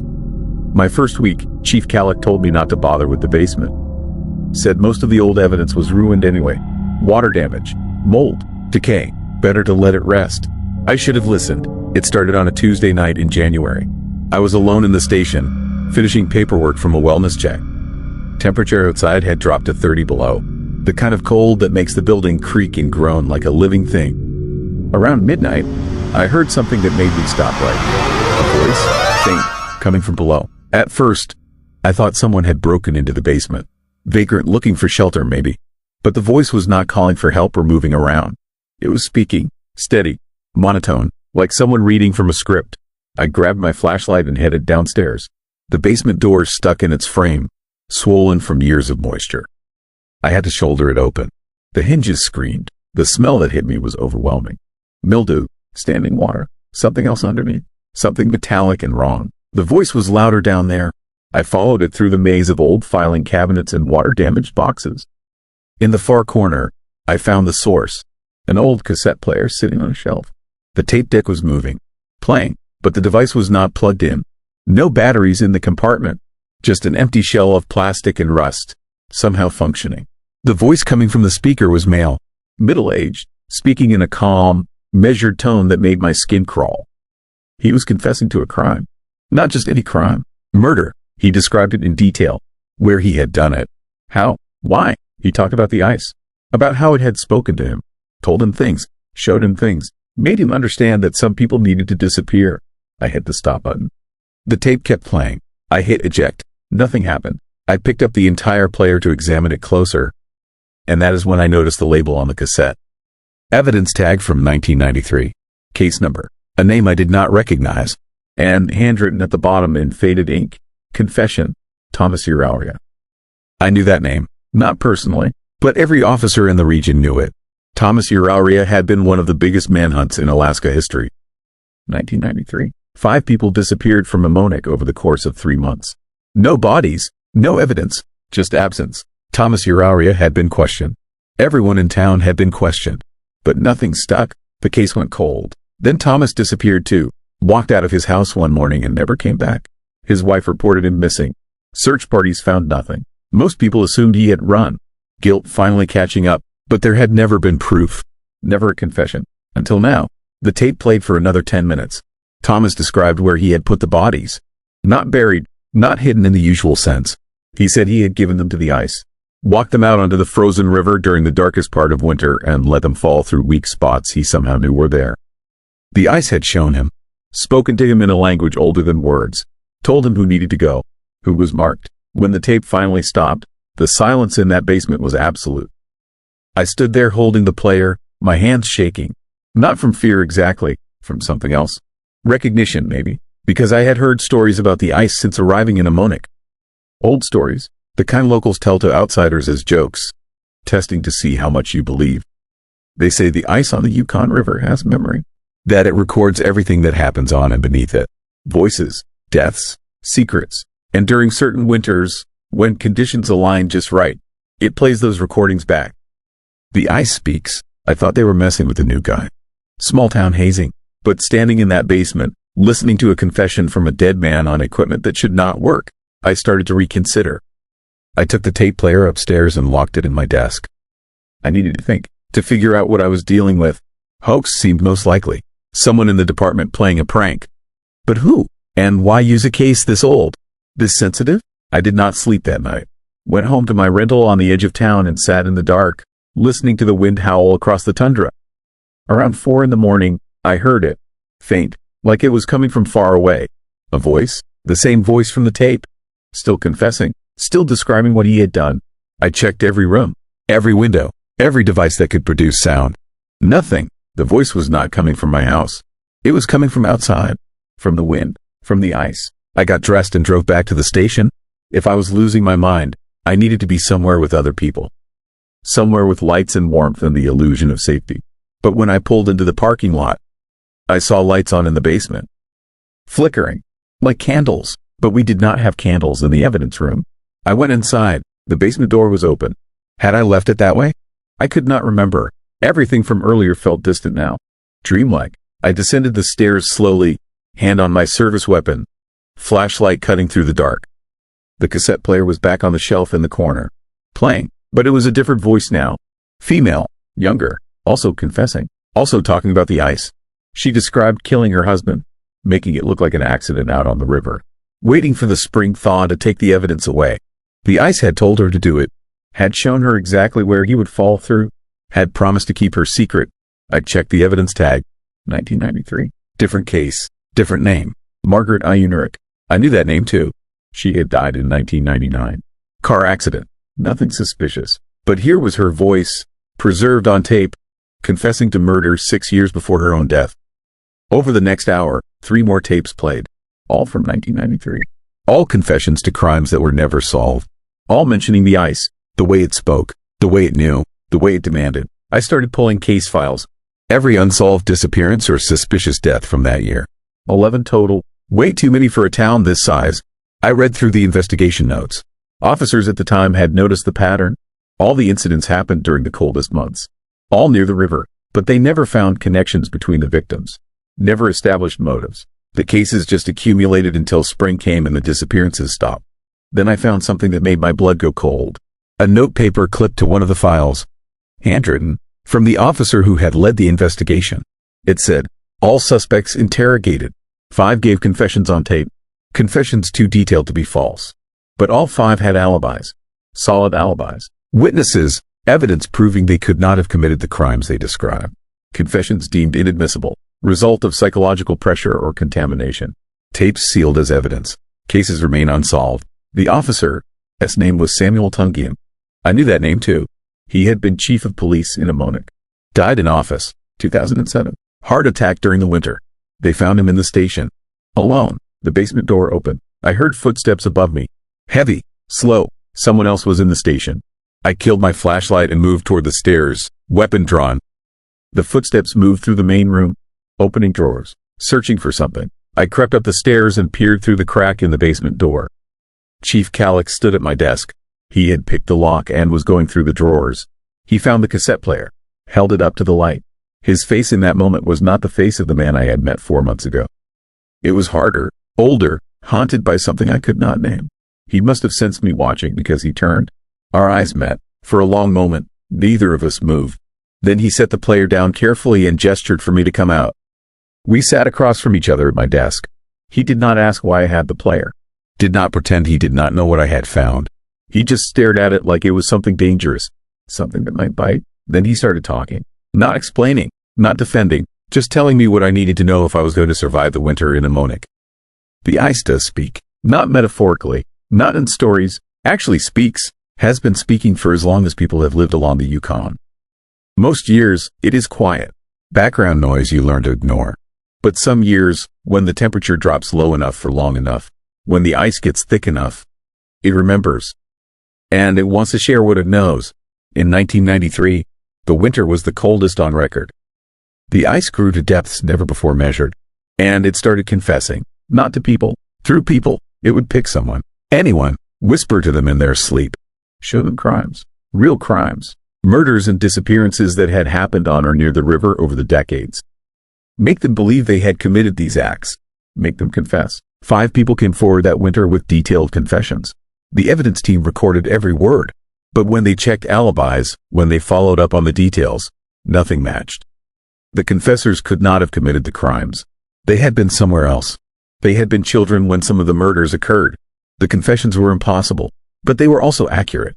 The details matched unsolved cases going back 50 years. Information that had never been made public. Information only the real killers could know. Unless the ice had recorded it. Unless the ice was using innocent people to confess crimes committed by others. The investigation collapsed. You cannot prosecute someone for a murder they did not commit, even if they confess to it. The tapes were sealed. The confessors were released. And within 6 months, all 5 of them were dead. Accidents. Suicides. One simply disappeared. The ice takes back what it gives. Chief Calix stopped talking and looked at me. His eyes were empty, resigned. He said he knew I would find the tapes eventually. Everyone does. The basement has a way of pulling people down there during the cold months. And once you hear the confessions, once you know what the ice can do, you become part of it. Connected to it, it will start whispering to you too. I wanted to argue, to tell him he was insane. But I had heard the voice in the wind outside my house. I had felt something watching me since coming to Amonik. Not malevolent exactly, just aware, ancient, patient. Calix stood and walked to the door. Before leaving, he turned back. He told me not to go onto the ice. No matter what I heard, no matter what it promised to show me. The people who walk out onto the Yukon during these winters do not always come back the same. Sometimes they do not come back at all. And sometimes they come back confessing to things they never did. That was 2 months ago. Since then, I have heard 6 more tapes play on their own. Different voices, different crimes, all from years past. All mentioning the ice. I tried to remove the cassette player from the station. Tried to destroy it. But every time I do, it reappears on that shelf in the basement. Waiting. The voices have started following me home. I hear them in my walls, in my pipes, in the static between radio stations. Confessing. Always confessing. Sometimes I recognize the crimes from case files. Sometimes they describe things I have never heard of. Murders from decades ago. Centuries maybe. The ice has a long memory. Last week, I woke up with my boots on and snow on my floor. A trail leading from my bed to the front door. I had been outside, sleepwalking maybe, or something else. I do not remember, but my footprints in the snow led toward the river. They stopped at the edge of the ice, as if I had stood there for a long time, listening. I am afraid to sleep now, afraid of what I might do, what I might confess to, because the ice has started whispering to me directly, not through the wind, not through tapes, inside my head, showing me things, crimes I know I did not commit, but the details are so clear, so vivid. It is hard to remember what is real and what the ice is planting. There was a case back in Oregon, before I transferred, a domestic violence call that went wrong. The husband had a gun. There was a struggle. He died. I was cleared. Justified shooting. Clean record. But the ice knows about it. And the ice wants me to confess. Not to what actually happened. To what could have happened. To what might have happened if I had made different choices. The ice does not care about truth. It cares about memory, about recordings, about preserving what was and what could have been. I am writing this down because I need someone to know. In case I disappear, in case I end up on one of those tapes. Another voice confessing to crimes I did not commit, speaking words the ice put in my mouth. Chief Calic was found 3 days ago, out on the river ice, frozen solid. His lips were moving when they discovered him, though he had been dead for hours. The paramedics said it was just the ice contracting, making his jaw move. But I know better. He was still confessing. The ice was not done with him yet. I have been hearing my own voice lately, on tapes that should not exist, confessing to things I have not done, crimes that have not happened yet. The ice is learning me, recording me, preparing to use my voice for something. The temperature has dropped again. 35 below tonight. The ice is thick enough to drive on, strong enough to hold anything. And I can hear it, right now, through the walls of my house, through the frozen ground beneath my feet, speaking, remembering, wanting. It knows things about me I have never told anyone, things I barely remember myself. And it wants me to confess, to walk out onto the frozen river and tell it everything, to let it record my voice so it can use me to confess crimes that have not been discovered yet. Crimes that might not even be real. I am fighting it, but I do not know how much longer I can resist. The pull is getting stronger. Every night, I wake up closer to the door, closer to the ice. Last night, I made it halfway to the river before I realized where I was going. Tonight, I might make it all the way. So I need to ask you something. Have you ever felt compelled to confess something you did not do?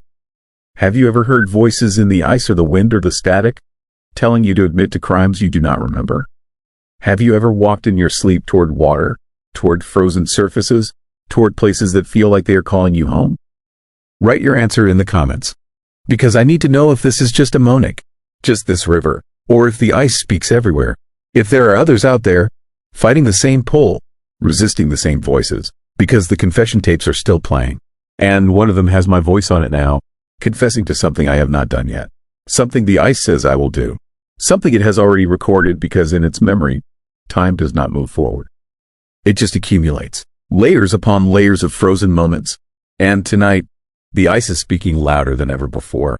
Story 7. Frequency. The first time I heard the dead pilot, this voice, I thought I was losing my mind.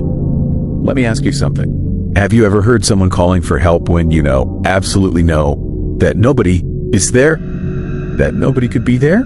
I am a bush pilot, 47 years old, been flying supplies and passengers across Alaska for 23 years. I've seen storms that could tear the wings off a plane. That landed on frozen lakes so remote that I was the first human being to touch them in a century. They've flown through conditions that would ground every commercial pilot in the lower 48 without a second thought. But nothing, absolutely nothing, prepared me for what circles above the Unalakleet River when the temperature drops below zero. It started 3 weeks ago, late November, the kind of cold that turns your breath to ice before it leaves your lungs. I was making a supply run from Anchorage to Unalakleet, a small coastal village where the river meets the Bering Sea. Standard route. I'd flown it 100 times. Weather was clear, visibility perfect. Just me, my Cessna 206, and 300 miles of frozen wilderness below. I was about 40 miles out from Unalakleet when my radio crackled to life. The voice that came through was distant, layered with static, male, maybe mid-20s, and absolutely terrified. Anchorage Center. This is November 7-3 Charlie Foxtrot. I lost my Euro. Repeating. Euro failure. I am in IMC and I can tell which way is up. Current heading unknown. Fuel state critical. Request immediate vectors to nearest airport. I keyed my mic. Cessna 73 Charlie Foxtrot. This is November 8-4 Bravo Mike. I am not center. but I am monitoring this frequency. What is your position? Static. Long, empty static that seemed to carry sounds underneath it. Wind. The groan of stressed metal.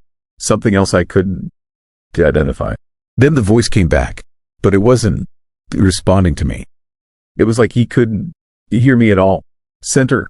I'm over the Alaskan River.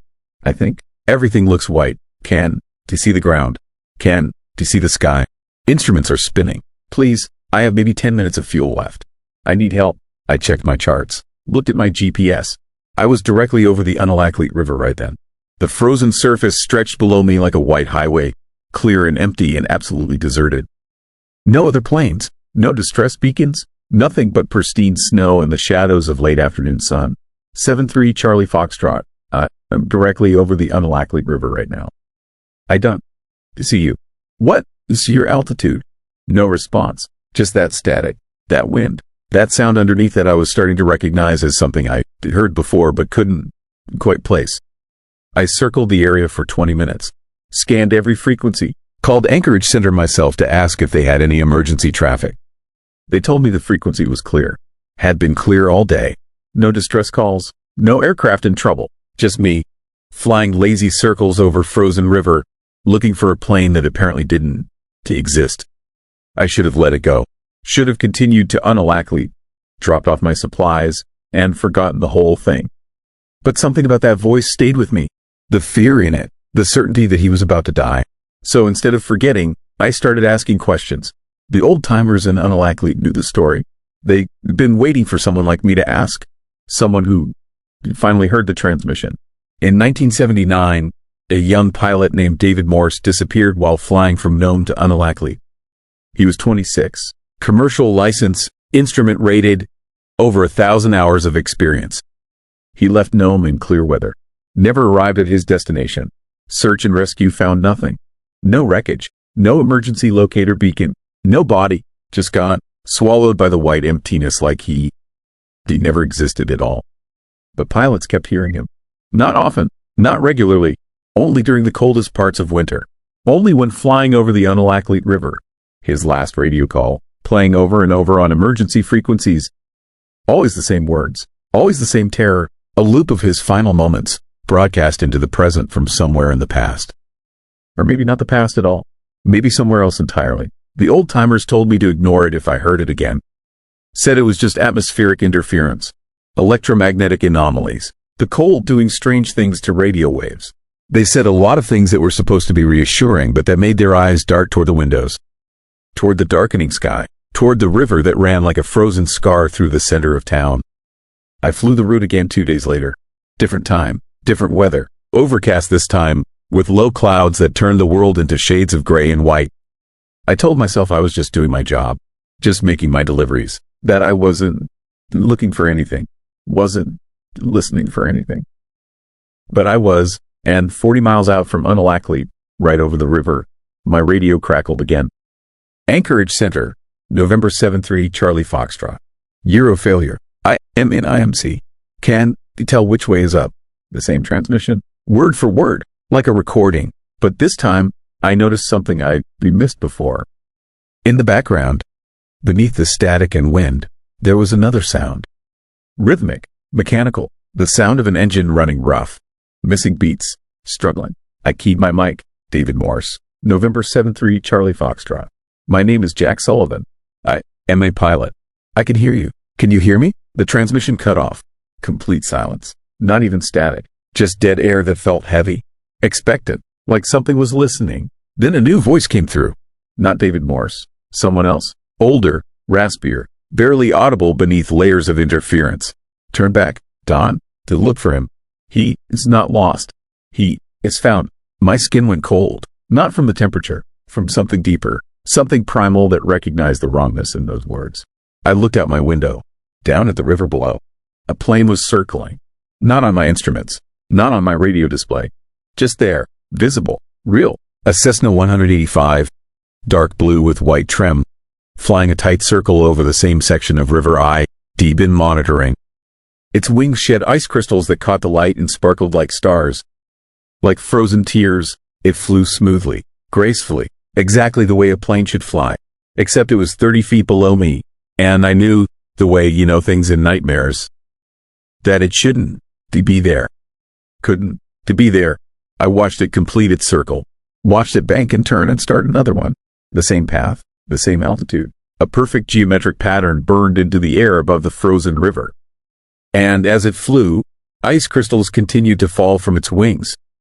Not melting, not disappearing, just falling and falling and falling like it had been shedding ice for 46 years and would continue forever. I tried to raise it on the radio. Every frequency. Nothing. The plane flew in silence. A ghost made solid by the cold. By whatever lived in these temperatures.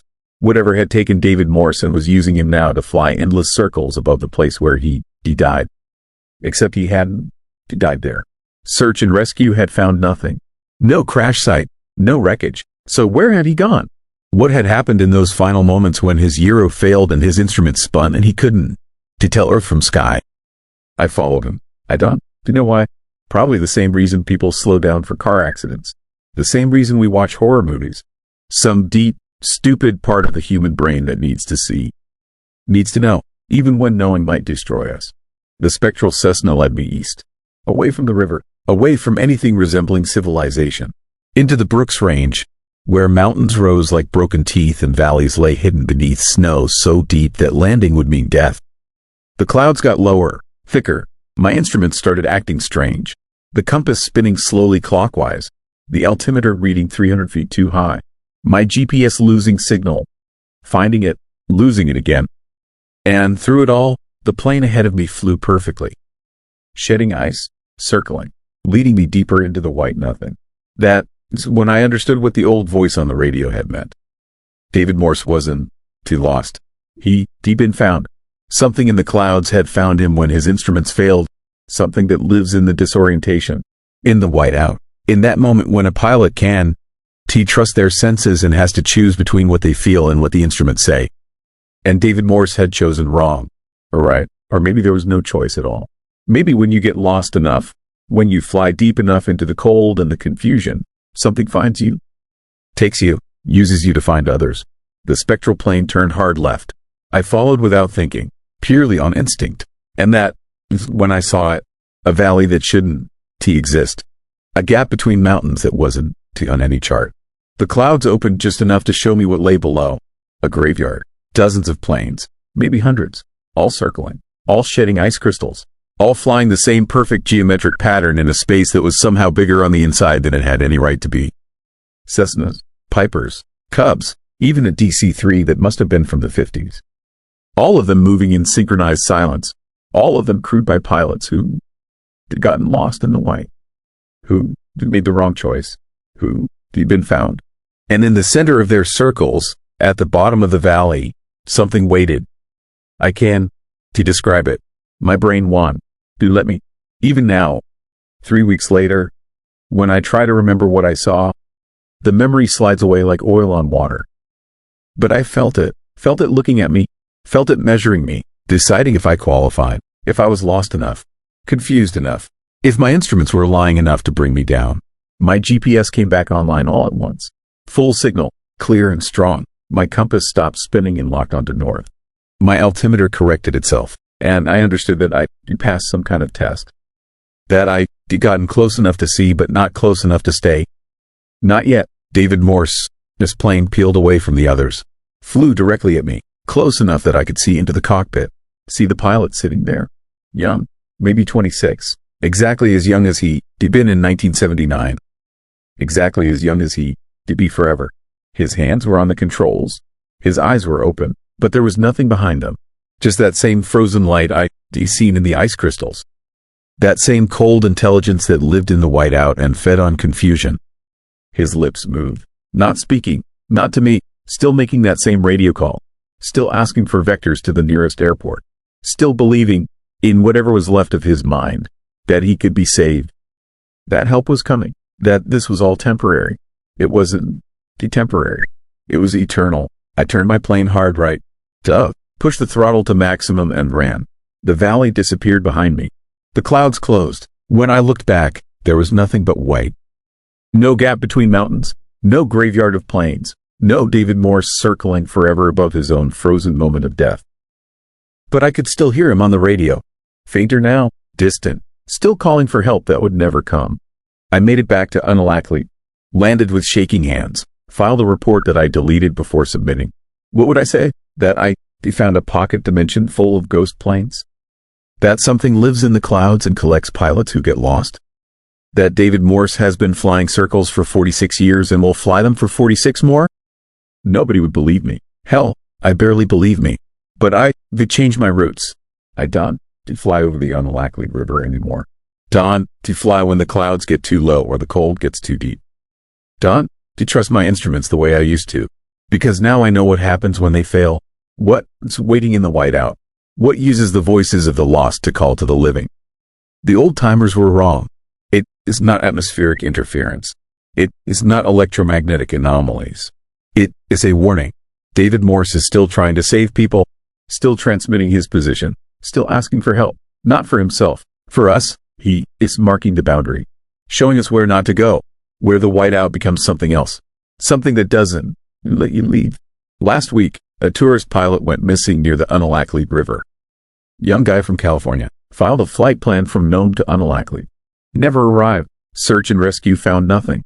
No wreckage, no beacon, just gone. But I heard him yesterday on the emergency frequency, asking for vectors, saying his gyro failed, saying everything looks white and he can tell which way is up.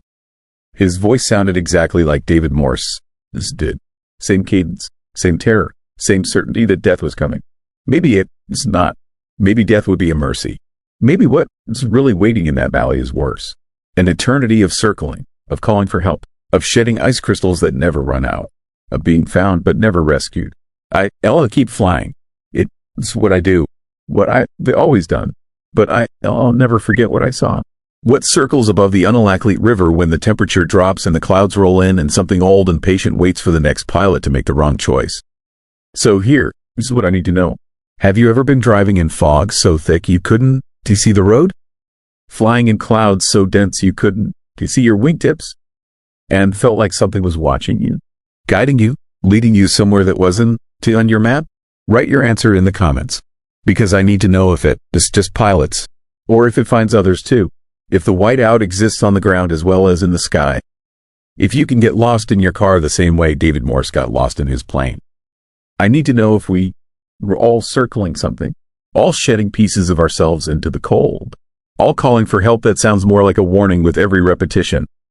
Tell me, before the clouds close in, before the instruments fail, before you can tell which way is up anymore. Tell me if you heard the frequency too. Story 8. Eternal customer of Mountain Village. The first time I saw him, I thought he was just another old-timer who had lost track of the years.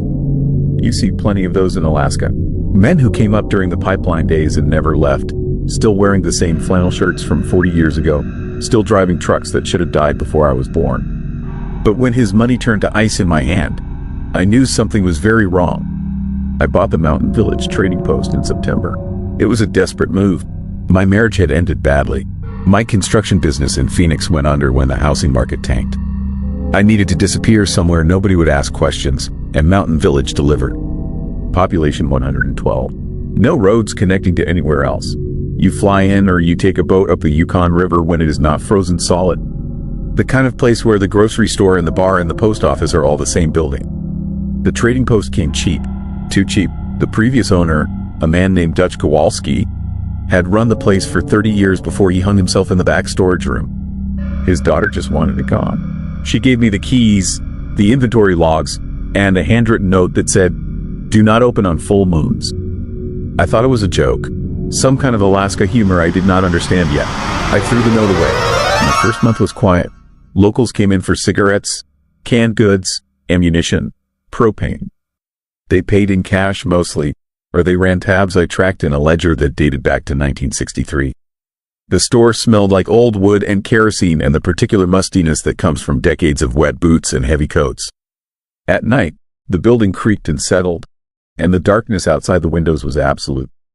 No streetlights, no houses close enough to see, just the black wall of the Alaskan interior pressing in from all sides. The first full moon came in October. I was restocking shelves around 9 in the evening, getting ready to close up, when I heard the door chime. I turned around and there he stood. An old man, maybe 70, wearing clothes that looked like they came from a different era. Brown wool trousers with suspenders, a thick flannel shirt buttoned to the collar, leather boots that laced up to mid-calf. His face was weathered and lined, but his eyes were sharp and clear. He smiled at me like we were old friends. He walked to the counter with a shopping basket, moved slowly but deliberately, picking items from the shelves with the confidence of someone who knew exactly where everything was. Coffee, sugar, flour, salt, dried beans, matches, tobacco, lamp oil. He set the basket down and waited patiently while I rang everything up. "That will be $42.75, I said. He reached into his pocket and pulled out a small leather wallet. The leather was cracked and stiff with age. He counted out exact change and placed it on the counter. The coins and bills looked old. I mean, really old. The quarters had dates from the 1950s. The dollar bills were the old silver certificates, not the Federal Reserve notes we use now. I picked up the money and started to say something about collectibles, about how he should keep these, when the coldness hit my palm. Not regular cold, burning cold, the kind that makes you gasp. I looked down and watched the bills turn pale and brittle. The coins grew frost. Within seconds, everything had transformed into ice. Perfect replicas of money, frozen solid, already beginning to melt in the warmth of my hand. I dropped them. They shattered on the counter like glass. When I looked up, the old man was gone. The door had not chimed. I had not heard footsteps. The basket of supplies sat on the counter, but he had vanished completely. I stood there for a long time, staring at the puddle of water spreading across the counter, at the fragments of ice that still held the faint impression of Roosevelt's face, of an eagle, of numbers and letters that were already dissolving. My heart was hammering. My hands were shaking. I checked the back room, the bathroom, the storage areas. The man was not in the building. I locked up early and went home to the small cabin I rented behind the store. I did not sleep. I kept thinking about his clothes, about the money, about how he had known where everything was in the store like he had been shopping there for decades. The next morning, I asked around town. I described the old man to Martha, who ran the post office counter. Her face went pale. She crossed herself, and Martha was not a religious woman. "You saw him," she said. It was not a question. I asked what she meant. She told me to go look in the old account books, the ones Dutch kept locked in the bottom drawer of his desk. She said I would find what I needed there. The account books went back to 1953, when the trading post first opened.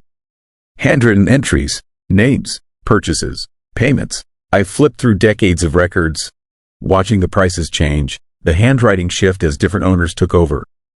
And then I found it, November 19th, 1956. Full moon, an entry in careful script. Customer name, Thomas Brightwater. Purchase total, $42.75. Payment received, cash. And then in the margin, in different ink, a note added later, money turned to ice. Customer deceased 3 weeks prior. Froze to death on trapline. Body recovered November 1st. I flipped forward. December 19th, 1956. Full moon, same entry, same amount, same note about the ice. Every single full moon for the next 68 years had an identical entry, sometimes in different handwriting, sometimes with additional notes. Tried to stop him. Could not. He does not know. Leaves with supplies, but they are still on shelves in mourning.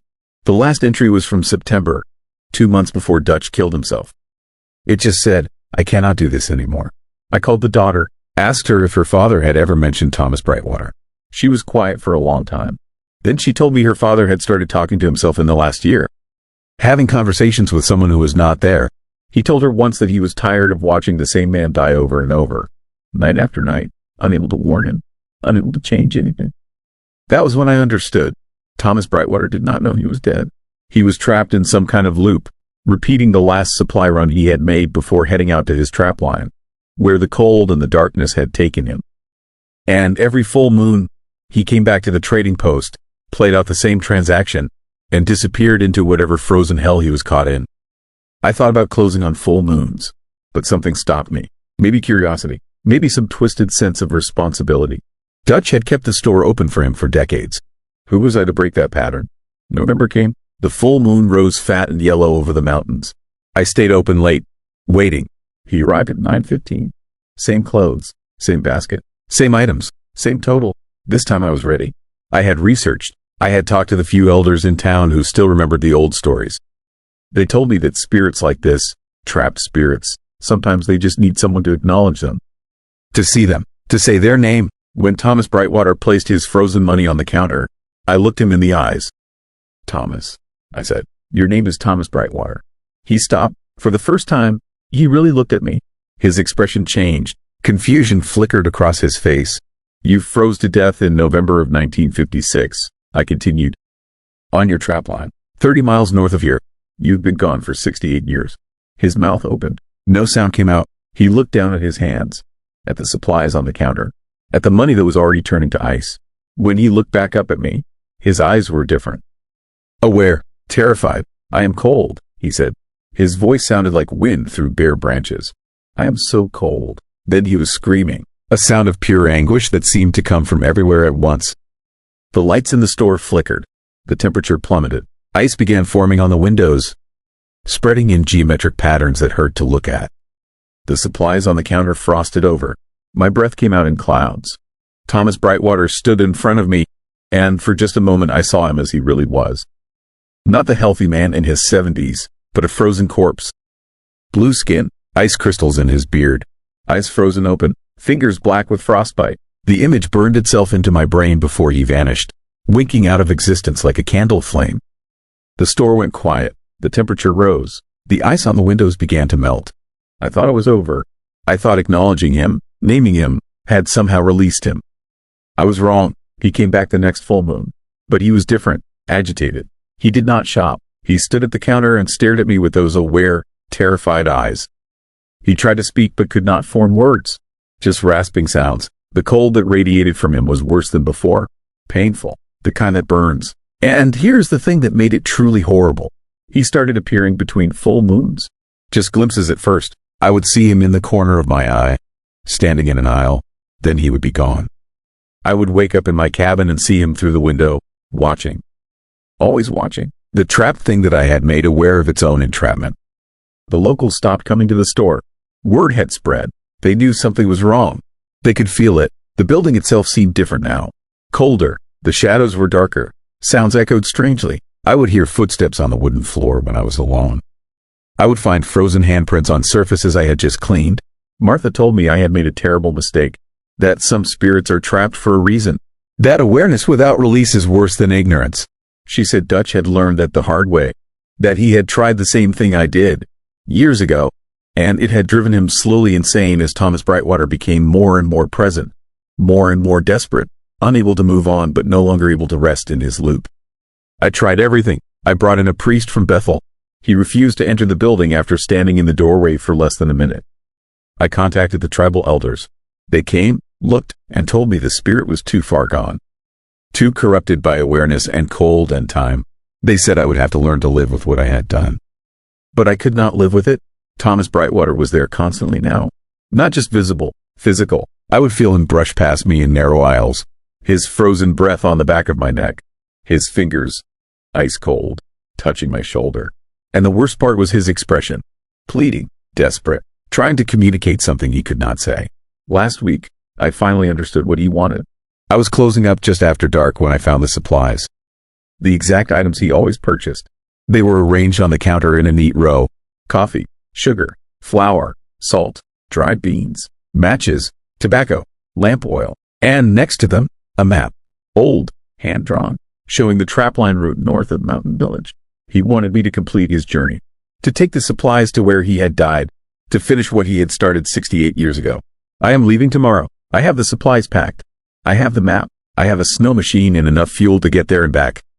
The rational part of my brain is screaming at me that this is insane, that I am going to end up frozen like him, that this is how these stories always end. But the rest of me knows I have no choice. I woke his awareness. I trapped him in this hell. The only way out is through. Tonight is a full moon. He is standing outside my cabin right now. I can see him through the window. He is not moving, just waiting. His face is calm for the first time since I said his name. Maybe he knows I finally understand.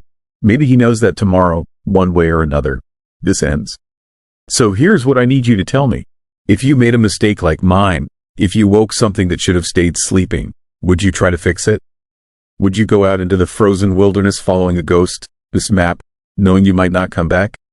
Or would you run, abandon the store, let someone else deal with the thing you created? Write your answer in the comments. Because in 10 hours, I am heading north into country where the temperature drops to 50 below and the darkness lasts 20 hours a day. And I am bringing supplies for a dead man who has been waiting since 1956. And I do not know if I am going to save him or join him. But I know I cannot live with him watching me anymore. I cannot spend another night feeling his frozen fingers on my skin, seeing his desperate eyes, knowing that I am the one who made him aware he was in hell. Story 9. Dead letters of Chevik. The letters write themselves in ice. And by the time you realize what they are warning you about, it is already too late. I know because I delivered 43 of them before I understood what they meant. Before I realized the post office in Chevik was not just sorting mail for the living. I took the rural carrier job in January. The pay was decent and I needed to get out of Anchorage after my divorce. Chevik is about as remote as Alaska gets. Population 900. Sits on the flat tundra near the Bering Sea. Wind that cuts through every layer you wear. Cold that makes your teeth ache. The kind of place where the post office is the most important building in town because it is the only real connection to the outside world. My first day, the postmaster, IK woman named Agnes with silver hair and eyes that had seen too much, showed me the route. She also showed me the back room, the dead letter office, she called it. Though her voice carried a weight that made it clear she meant something different than undeliverable mail. These come in every winter, she said, pointing to a locked drawer in an old filing cabinet. Letters addressed to people who have been gone for years. Decades sometimes. They show up in the regular mail. No return address. No postmark we can trace. And the messages inside, they are always the same kind of thing. Warnings. Weather reports. Dates and times. I asked her what she meant. She unlocked the drawer and pulled out a stack of envelopes. The paper was old, yellowed, but the addresses were written in fresh ink. Or what looked like ink. She handed me one. The name on the front was Joseph Nanang. Below it, an address on the north side of town. Joseph died in March of 1978, Agnes said. Went through the ice on his snow machine. They found him 3 days later. I turned the envelope over. It was sealed. Agnes nodded at me to open it. Inside was a single sheet of paper. The moment I unfolded it, I felt the cold radiating from the page. The message was written in what looked like frost. Delicate crystalline letters that sparkled in the fluorescent light. I read it quickly before the warmth of my hand started making it melt. March 14th. River ice unsafe South Bend. Do not cross after 2 p.m. Temperature spike incoming. The date of Joseph, his death. I looked at Agnes. She was watching me carefully. We get these every winter, she said. Always for people who died in accidents. Always with information that would have saved them. We do not know where they come from. We do not know who sends them. But they keep arriving. That first week, I tried to rationalize it. Hoax letters. Some kind of morbid prank. But then I started noticing the pattern. The letters only appeared during storms. I would come in to sort the morning mail and find them mixed in with the regular deliveries. No one saw them arrive. The security camera that watched the mail drop showed nothing but static during the times they appeared. And the warnings were always accurate. I started checking. Every letter I found, I looked up the person, its death in the old newspaper archives. Every single one matched. A letter from Margaret Charles warned about a house fire on the exact date she died in 1985. A letter for Paul Beaver described a whiteout on the ice road the same day his truck went through in 1992. Exact times, exact locations, perfect foreknowledge written in frost that melted within minutes. But here's what made my skin crawl. The letters were still coming. Not just for people who had died decades ago. New ones, fresh warnings for people I had never heard of. February brought a massive storm. 3 days of whiteout conditions. Wind gusts over 70 miles per hour. The kind of weather that shuts everything down. I made it to the post office on the second day to check for any emergency communications. The building was dark except for the security lights. The heat was barely working. My breath misted in the air as I sorted through the mail that had piled up. That is when I found the letter addressed to Michael Kaganak. I knew Michael. He was 47. Ran the fuel depot. Good guy. Coached youth basketball. I had delivered his regular mail dozens of times. But this envelope was different. Same old paper, same format as the dead letters. My hands were shaking as I opened it. February 19th. Fuel line rupture at depot. Explosion at 4:37 p.m. Do not enter building after 4 p.m. February 19th was tomorrow. I drove to Michael's house through the storm. The roads were barely passable. I found him at home, convinced him to read the letter. He laughed at first, then he saw the frost writing, watched it melt on the page. His face went pale. He told me his grandfather used to talk about letters like this. Said they were messages from the dead. trying to save the living from making the same mistakes they did. Michael did not go to the depot the next day. I checked on him that evening. He was fine, shaken, but fine. And at exactly 4:37 p.m., the fuel depot exploded. Faulty pressure valve? The building was completely destroyed. If Michael had been inside doing his usual end-of-day inspection, he would have died instantly. After that, I started looking for the letters obsessively. Every mail delivery, every storm. I found 6 more over the next month. All warnings, all specific. I tracked down each person and made them read their letter. Most believed me. Some thought I was crazy. But every single warning came true. A roof collapse, a snow machine accident, a cooking fire. Each one happened exactly as the frost letters describe. I saved 11 people. But then I found the letter with my name on it. It was mixed in with the regular mail on a Tuesday morning in March. The sight of my own name in that old-style script made my stomach drop. My hands were numb as I opened it. The frost message was longer than the others. More detailed. March 23rd, Post Office. Do not open the dead letter drawer after 8 p.m. She is waiting. She has always been waiting. The cold remembers everything. I showed it to Agnes. She read it twice, her expression unreadable. Then she told me the story she should have told me on my first day. In 1947, a mail carrier named Sarah Kuzukic disappeared during a storm. She had been working late, sorting mail, when a blizzard hit. They found her body 3 months later when the snow melted. She was in the back room, in front of the filing cabinet, frozen solid. Her hand was reaching for the drawer that we now keep the dead letters in. They buried her, but every winter after that, the dead letters started appearing.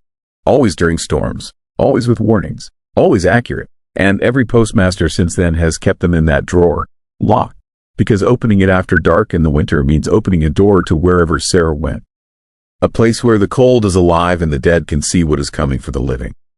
I asked Agnes why she did not warn me. She said she thought if I knew, I would not take the job. And Chevik needed a carrier. The mail had to go through, even the dead letters. March 23rd came during another storm. I should have stayed home, but something pulled me to the post office. Compulsion, curiosity, the same impulse that makes people look over the edge of a cliff. I told myself I would just check the mail, make sure no other warnings had come in. Then I would leave. The building was dark. Agnes had gone home hours ago. The storm howled outside, shaking the windows. I sorted through the deliveries by flashlight. No new frost letters. I was about to leave when I heard it. A sound from the back room, like ice cracking, like something frozen beginning to thaw. I should have run. Instead, I walked to the back room. The dead letter drawer was open. I had not opened it. Agnes always kept it locked. But now it stood ajar, and cold air poured out of it. Not normal cold, the cold of deep winter. The cold of the spaces between stars. It burned my lungs to breathe it. Inside the drawer, I could see them. Hundreds of letters, thousands maybe, all glowing faintly with frostlight. And standing behind the filing cabinet was Sarah Kuzukic. I knew it was her even though I had never seen a picture. She wore a mail carrier uniform from the 40s. Her skin was blue-white. Ice crystals covered her hair and eyelashes. She looked at me with eyes that were completely white, frozen over like a winter lake. She raised one hand and pointed at me, then at the drawer. Her mouth moved, but no sound came out. Just cold air, mist. The temperature in the room was dropping fast. My fingers were going numb. Ice was forming on the walls.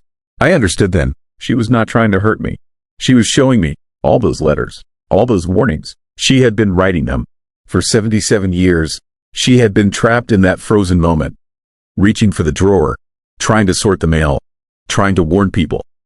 The cold had taken her, but it had also given her sight. The ability to see the future deaths, the storms coming, the accidents waiting to happen.